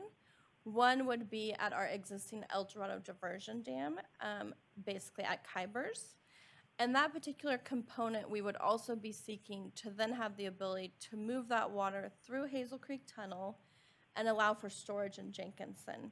So in addition to our existing storage rights, we would essentially seek to have Jenkinson be an additional place that this water could be stored. And that allows for that seasonal flexibility of when the water is available versus when we have our highest demands. So that's an important component of this change petition. We're also looking at diversion off of SMUD's facilities, Sacramento Municipal Utility District. And for this, we're looking at an either or of two locations on SMUD's facilities. So the White Rock Powerhouse Penstock, or we're also looking at a location that was actually suggested to us by SMUD, which is the Slab Creek Dam Reservoir. And they thought that this may actually be a preferable site to the penstock, which in some cases they do actually have to take the penstock offline for, maintenance or other activities similar to what we would do. So we are looking at the Slab Creek location. Importantly, we would maintain our existing diversion right at Folsom. So what we're really looking to do is have 3 points of diversion total, and then we could flexibly operate this water right throughout our system as needs essentially dictate. But we would remain within that existing 17,000 acre feet that is the existing limit on the water right. So not an expansion of the right, essentially a more flexible operational regime for this particular water right. Next slide. So this is for the more visually inclined, and this just gives you a little bit of information about what I just went over. So the top graphic gives you a sense of where our existing consumptive diversion at Folsom is located, and what you can see on that far left side of your screen, the beige shaded area, which is a familiar object to all of us, is our service area. And the Folsom diversion location is at the geographic extreme of our service area, so it's on that western edge. And then the lower graphic also gives you a sense of where Folsom is elevation-wise in our service area. And what you'll see is not only is it at the geographic extreme, it's also at the elevation extreme of a lower elevation. And so what do those two things mean operationally? In terms of it being at a geographic extreme, we really can't utilize this water right throughout our entire service area. And then from the elevation standpoint, it really requires a pumped system that is very energy intensive, as we know, versus our preference to have more of a gravity-fed system where we can use elevation to our benefit. And so you'll see that the upstream locations that we're looking at, they're both higher elevation to enable more of a gravity-fed system, as well as distributed throughout our service area to allow for that conveyance to our service area as a whole. And so the objectives of this particular project, as always, we're seeking to meet our future water demand, and particularly the anticipated growth in demand that is described in our long-term water supply planning documents. As I mentioned, this is also seeking to reduce some of the cost of water conveyance and delivery associated with that geographic and elevation extreme of the existing Folsom diversion. And then these additional points of diversion really provide the flexibility, reliability, and drought resilience that is going to be increasingly important to the district. And I wanted to highlight the 2021 drought was a very good indicator of just how important this water right is.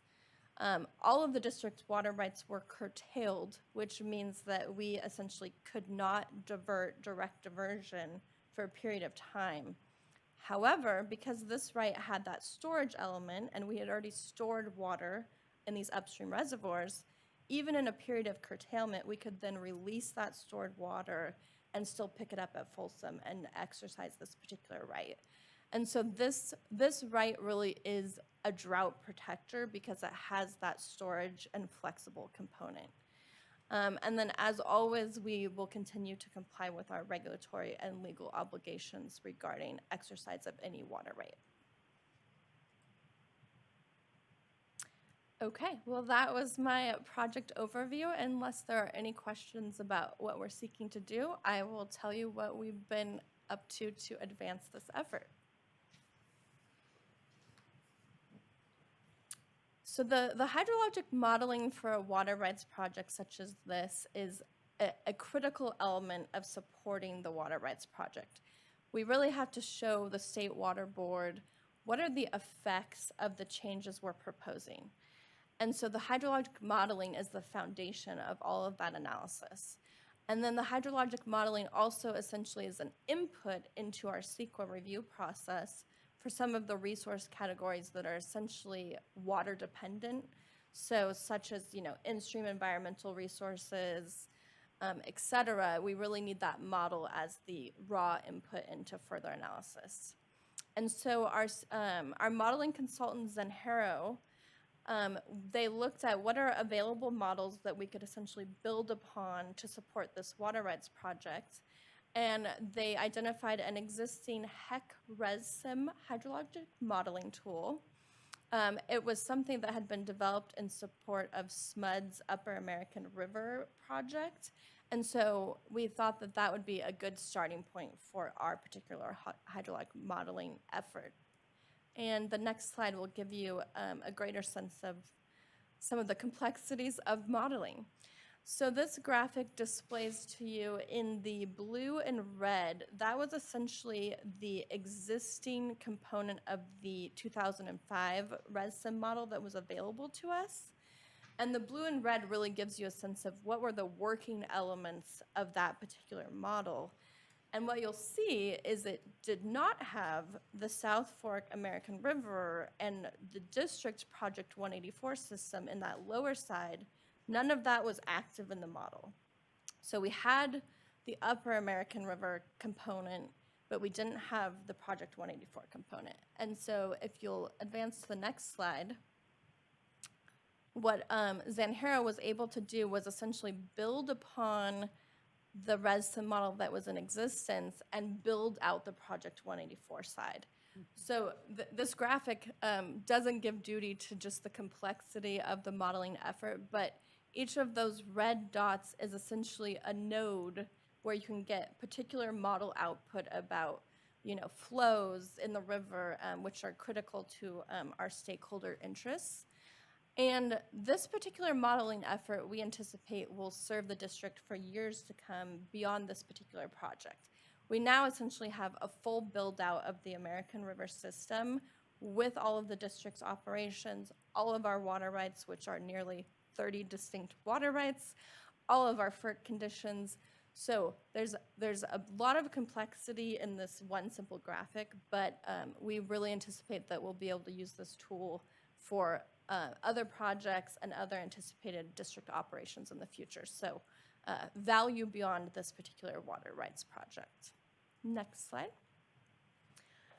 And so Zenhero, as I mentioned, they're using the HEC-ResSim, and that's really for the upstream portion of the system above Folsom.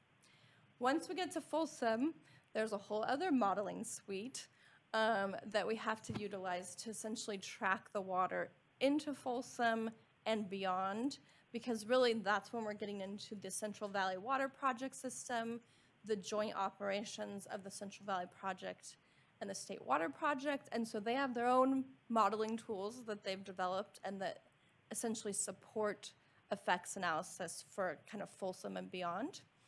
And so for that particular modeling piece, we're going to be utilizing a model called CalSim, which you may have heard of, and that's really what the model that's utilized for the State Water Project and CVP operations. So another modeling tool at play here. And so, as may be evident from my description, the model development is a multi-step and iterative process, as you might imagine. A key piece was updating and compiling the hydrologic information. So we took the 2005 model and we actually expanded all of the hydrologic data to 2019, which is when we kind of really started this effort. And that's all actual hydrologic data. So this model is informed by the actual hydrology that we've seen over a very long period of time, including some of the more difficult recent droughts. And then, as I mentioned, in addition, we had to build out all of the district's operations of the Project 184, our FERC license conditions, and then as well, we're developing the proposed project modeling.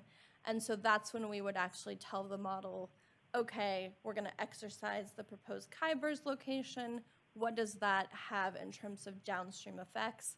And that's the type of analysis that will feed into the Sequa analysis. And so as you can tell, this is a very iterative process. There's been a lot of back and forth with our modeling consultant and district staff. And then very importantly, we've been in a robust stakeholder engagement process for this particular project. And I can give you a feel for that on the next slide, where you can see some of the stakeholders we've been engaged with.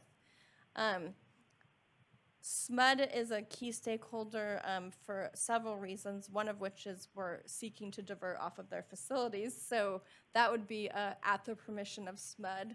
They're also one of the primary water rights holders downstream of the locations that we're looking at. So they're a stakeholder in that respect as well. So we've had quite a few discussions with SMUD, and those discussions are ongoing. As well as we've had extensive stakeholder outreach with the recreational stakeholders that showed a very robust interest in this particular project. As you know, the Upper American River is a key facility for whitewater recreation, sports fishing, and so we've had several meetings dedicated to the recreational stakeholder interest. As well as some of our regional partners and fellow agencies, such as the Water Forum. We've had dedicated discussions with the Bureau of Reclamation, and then as well the regulatory agencies such as the Department of Fish and Wildlife and the State Water Board, who will ultimately have to consider the change petition for approval. So I hope that gives a feel for the stakeholder engagement we've already been conducting and will continue to conduct.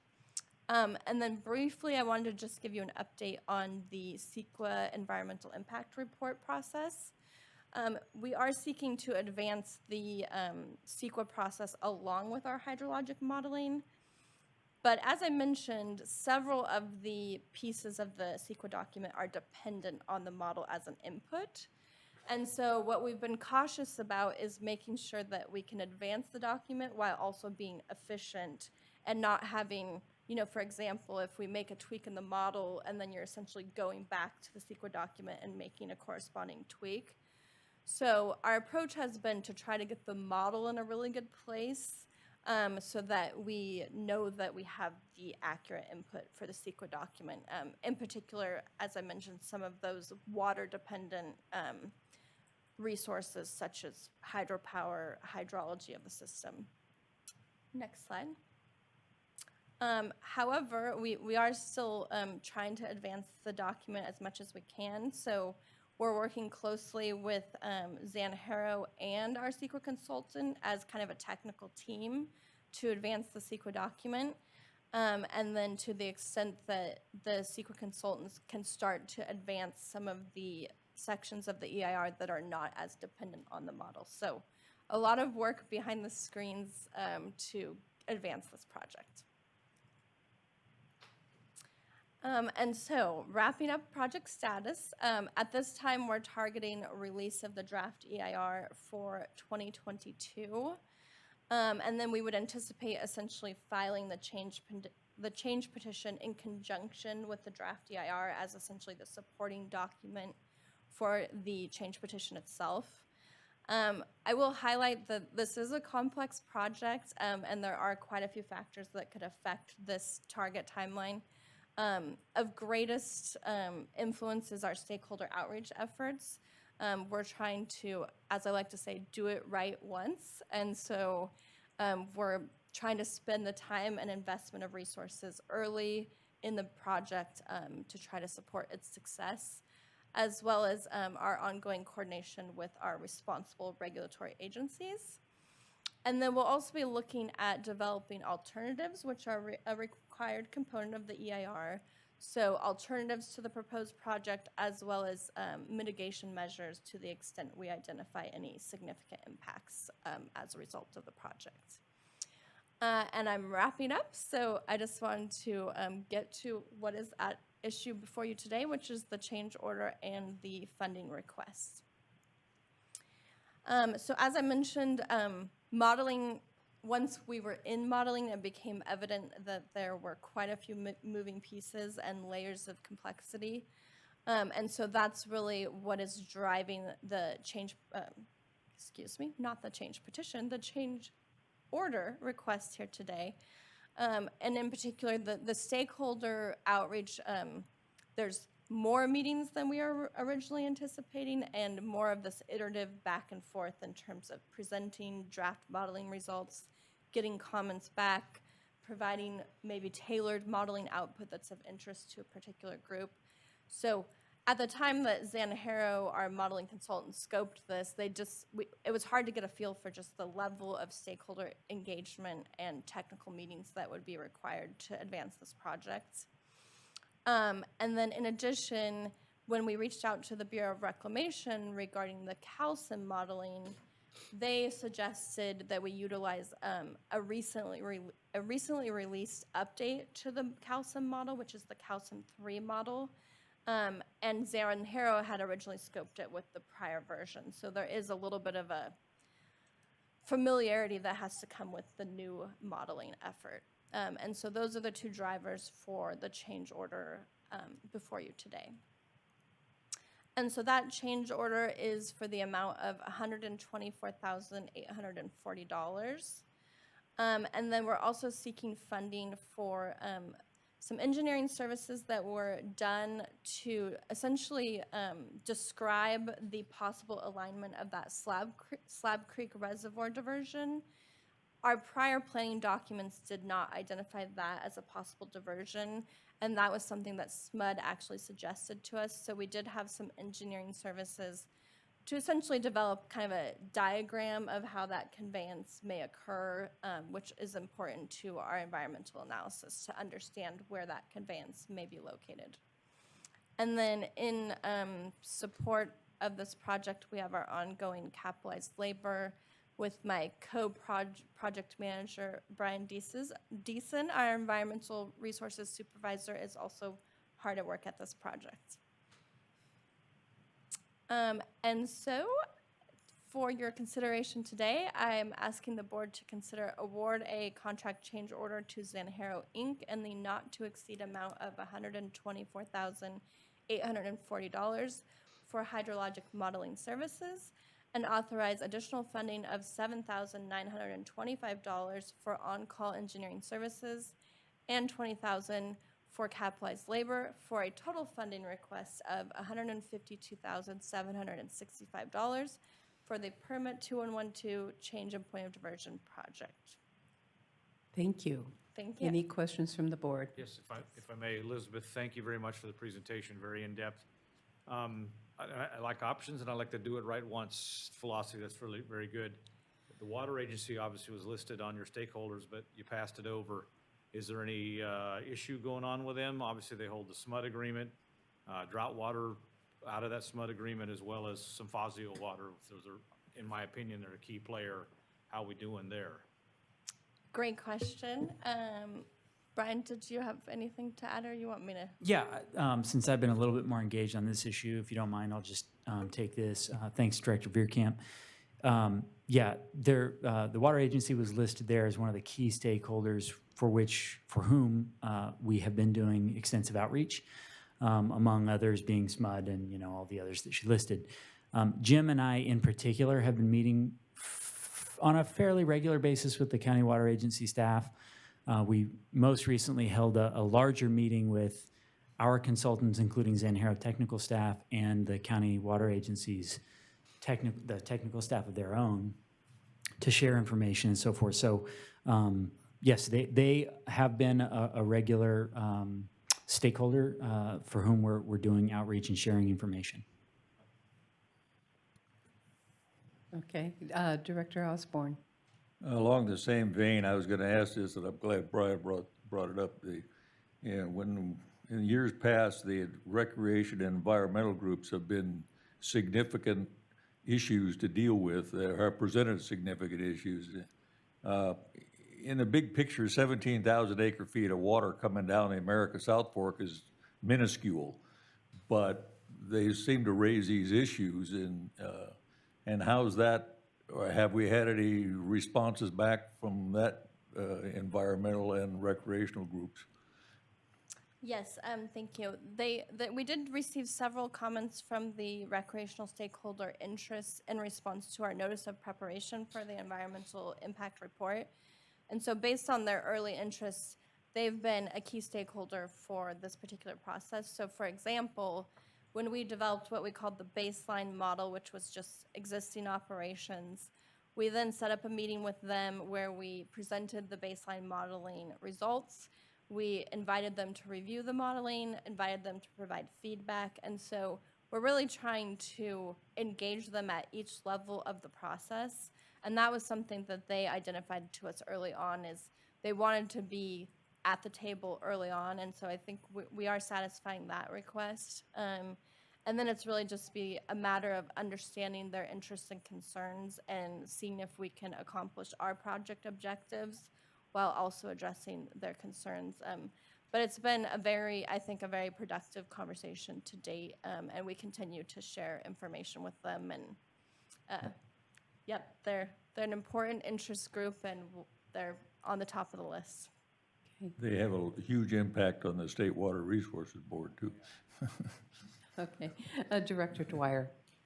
I'll move option 1, and then I have some comments after it's. I'll second. Okay, it's been motioned by Director Dwyer, seconded by Director Osborne, and now we have comments and questions.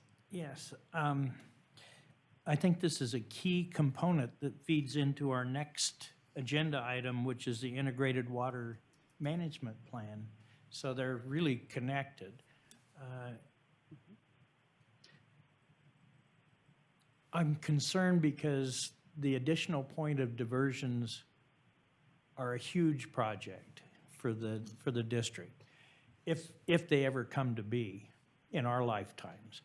Because either new diversion point at the Pinstock or at Slab Creek is going to require a significant water main conveyance, a new treatment plant someplace TBD, storage capacity someplace TBD. And I think we should proceed with the modeling that say, what are the possibilities? Feed that into the Integrated Water Management Plan. I'm a little concerned about getting too far down the road on environmental assessments and spending a lot of money on those, because in the next 20 years, which it'll take to bring this to even close to fruition, the environmental requirements, the environmental situation could change significantly. So I'd say maximize the modeling and kind of scale back the environmental review. Thank you. One point on that, because I'm also very sensitive to kind of efficiency in the environmental document and not having kind of multiple rounds as we get further clarification. For the SMUD diversion locations, for this particular environmental document, we're doing something called a programmatic level of review. So in contrast to the Kybers diversion, which we could kind of turn on tomorrow for this particular water right, that analysis will be at a project level, which really that means you've done all the analysis you need to do for Sequa. For a programmatic, it's really an early look at a conceptual project. So for this one, we're really looking at, this is a rough outline of the conveyance, but a programmatic analysis means that you're going to actually have to do a subsequent future analysis when we're proposing the actual construction. So it is a lighter level of detail because that's really all that we have at that time. And so I think that guards a little bit against kind of the possible inefficiencies, because it's really a broad look with the anticipated additional review at the time of construction. Well, I appreciate that you have looked at this so well, because if I remember rightly, there's been a couple of opportunities in the last 3 years where we've gone back and we've seen that certain things weren't covered. And it's basically, to be as, how I want to define this, to be as pragmatic as possible on the position that things will change eventually. But it's important that due process works on our behalf so that we can make sure those Ts are crossed and those Is are dotted. And it's really important that the stakeholders are all part of that and we have full transparency. But if we got the documents to cover this, say 20 years from now, I won't be here, none of us will be here probably, or maybe George will, but. Huh? Yeah, What'd you say, Sonny? He'll be here for his centennial. But anyway, I really do think that this process is important and that all stakeholders are fully aware of what's going on. I do want to make a comment about the modeling, because to me, in my mind, I'm always envision, how I teach people, especially new residents of El Dorado who are no idea where the water comes from. They just pay that bill and then you see them complaining. And the important thing is to take that complaint and just inform and educate them. And what the modeling process is, people are more visual than they are in reading. And the more visual we have, the more important it is that they can understand the complexity of our system.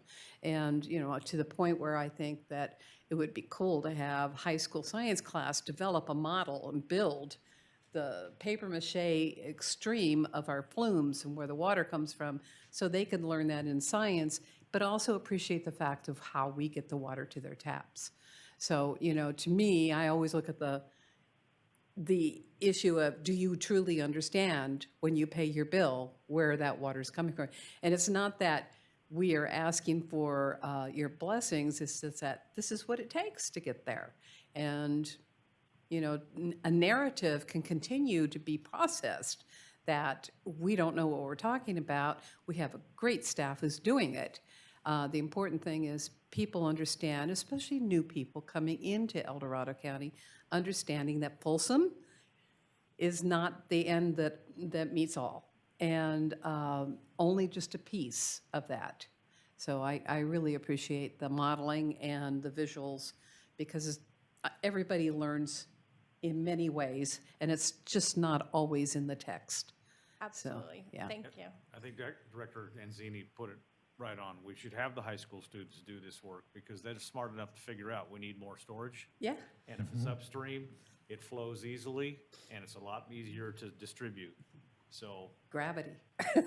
exactly. And I think this all helps build all the modeling that we do for an alder or some other reservoir upstream. So it's all good. Okay, work.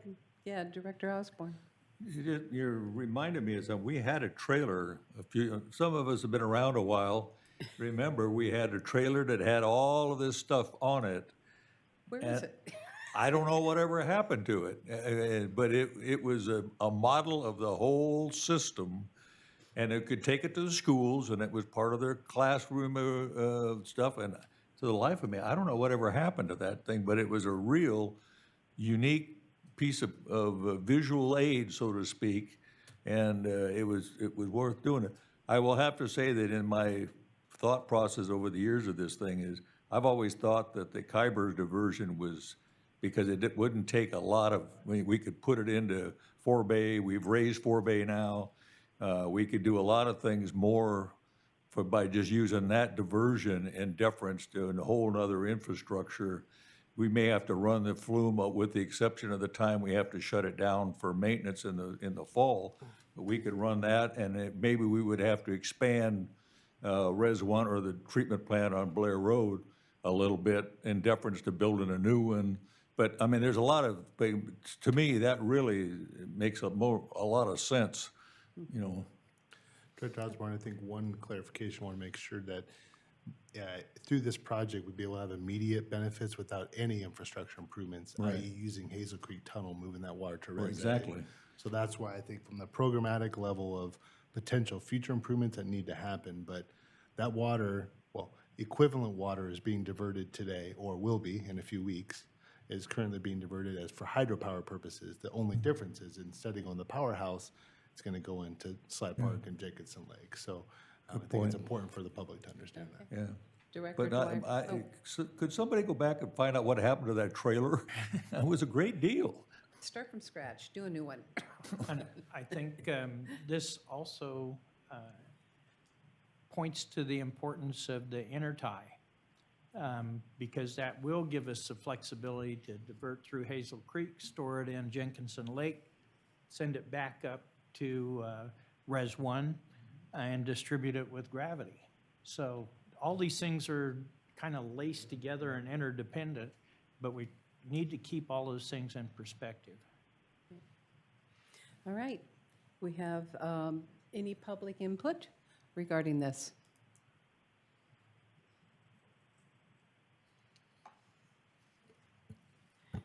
At this time, it does not appear that there are any members of the public wishing to speak on action item number 15.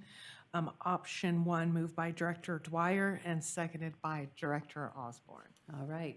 Go ahead, board, and vote.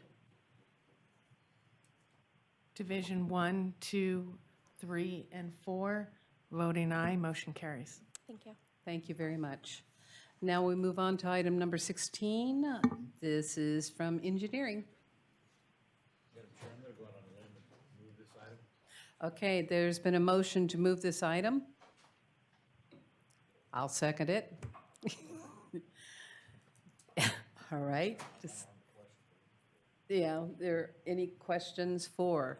Just for clarification, it was moved by Director Osborne, And Camp, And seconded by me. the board chair.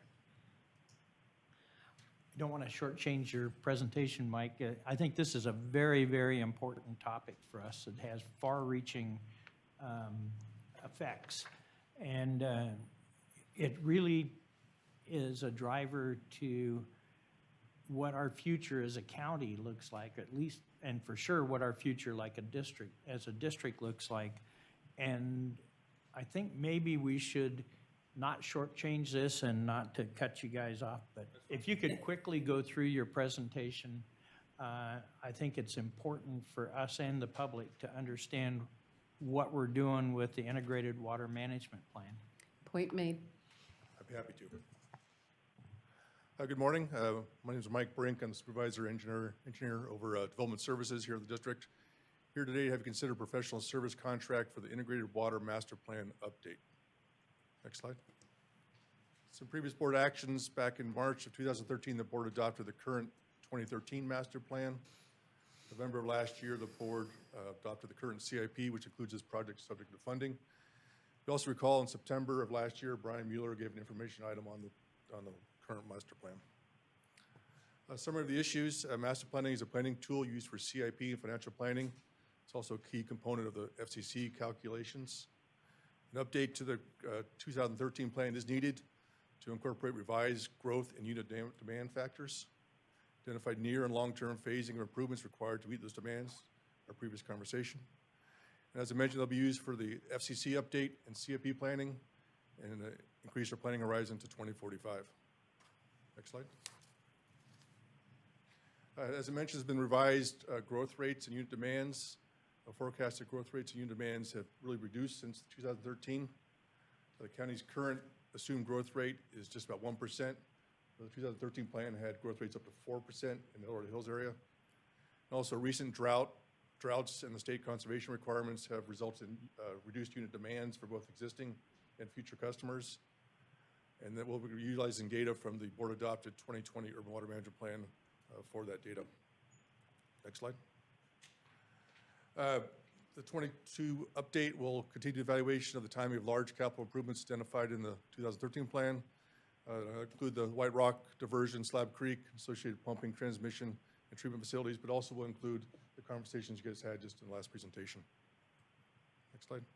Here's an exhibit from the 2013 plan, shows are 3 existing water treatment plants everybody's aware of, and currently now proposed water treatment plant at Blair Reservoir off Missouri Flat Road.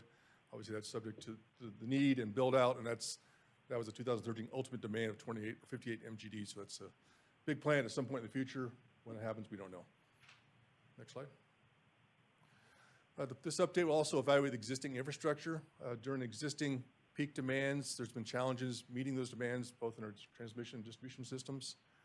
As part of the update, we'll do detailed hydraulic modeling to identify the constraints within the existing system and identify maybe some near-term improvements to help meet those demands with existing infrastructure. It also will evaluate more near-term projects prior to the need for White Rock, Slab Creek. That may include expansion of the Eldorado Hills Water Treatment Plant, maybe expansion of some of the Uphills plants that we talked about. Also identify other capacity improvements needed to meet those increased demands prior to a completely new water treatment plant. Next slide. This is an exhibit that shows our hydraulic model. This is just a screenshot just to show the complexity of it. This is a hydraulic piping model versus what Elizabeth talked about, which is hydrology model, which is the rivers. Each of those green dots, again, it's hard to see. This is from, obviously, Eldorado Hills on the left, up including Placerville. The model also goes all the way up to Pollock Pine. So this is a complete model, but this is a screenshot that shows what's there. Each green dot is what we call a node, represents a demand based on our meter reads. And in this, we've got transmission, we got our storage tanks. It's a very complex model that'll be used to, again, evaluate our existing system and also the expansion of the system to meet future demands. Next slide. We'll also look at the recycled water system. As I mentioned about a month ago during the Serrano A14 presentation, in light of the cost of seasonal storage, we do plan to continue to supplement the system with potable water. That supplementation does have impacts to the potable water system demand and transmission, which we'll evaluate. And as part of that evaluation, we'll look at any future expansion of the recycled water service area. Next slide. So moving on to consultant selection, staff issued a request for qualifications followed by a request for proposals. 3 firms were deemed qualified based on their SOQs, and all those 3 firms submitted proposals. Those include HDR, Carollo, and Peterson Brewstead. Next slide. Here's a summary of the 3 cost proposals received. As I'll discuss on the next slide, while not the lowest cost proposal, staff does recommend award to Carollo as the best value for the district. So the proposals and SOQs were evaluated by both engineering and operations staff, and all staff recommends Carollo as the best value for the district. That's based on their previous master plan experience, their modeling experience. Key thing was the proximity of key staff, their understanding of the anticipated level of effort, particularly the modeling, which is really going to be a key part of this project. And staff did meet with Carollo to ensure they had a clear understanding of the scope of work and the modeling effort, and did result in negotiating their cost. Anticipated schedule, we hope to complete the modeling or the update by the end of this year. That is subject to the modeling effort, which could impact the schedule. Next slide. Funding, as I mentioned, this project includes $400,000 in the current CIP, all funded by water FCCs. So funding requested today is $302,200 for Carollo engineers, $60,000 for capitalized labor, 10% contingency at $36,000 for a total funding request of $398,200. Board options. Option 1, award a contract to Carollo engineers a not to exceed amount of $302,200 for the preparation of the integrated water master plan update, and authorize additional funding of $60,000 for capitalized labor and $36,000 in contingencies for a total funding request of $398,200 for the integrated water master plan update. Project number, study 10. Option 2, take other action. Option 3, for recommendations, option 1. Okay. Before we open it up for public comment, any other questions? I'm glad to see him. Well, we're going to work on this recycle thing, because I still think that down the road, maybe, we could have a major infrastructure funding from the federal government, and I'd sure like to see the plan to expand the recycle reservoir to accomplish, if we had a shovel-ready project, to be ready to go with that. I know you're talking about the end of the year before the project is completed, but It may be at the end of the year before we ever see anything come out of but it's a potential. Okay. Any other comments? Do we have anybody from the public? President Anzini, it does not appear there are any members of the public wishing to speak on action item number 16. Option 1, moved by Director Vierkamp and seconded by Director Anzini. All right, board, go ahead and vote. Division 1, 2, 3, and 4, voting aye, motion carries. All right. I'm going to ask our attorney to explain where we go from here. And before we adjourn for closed session, I would like to honor the life of Carl Abercrombie, and as the father of Jim, who just recently passed away.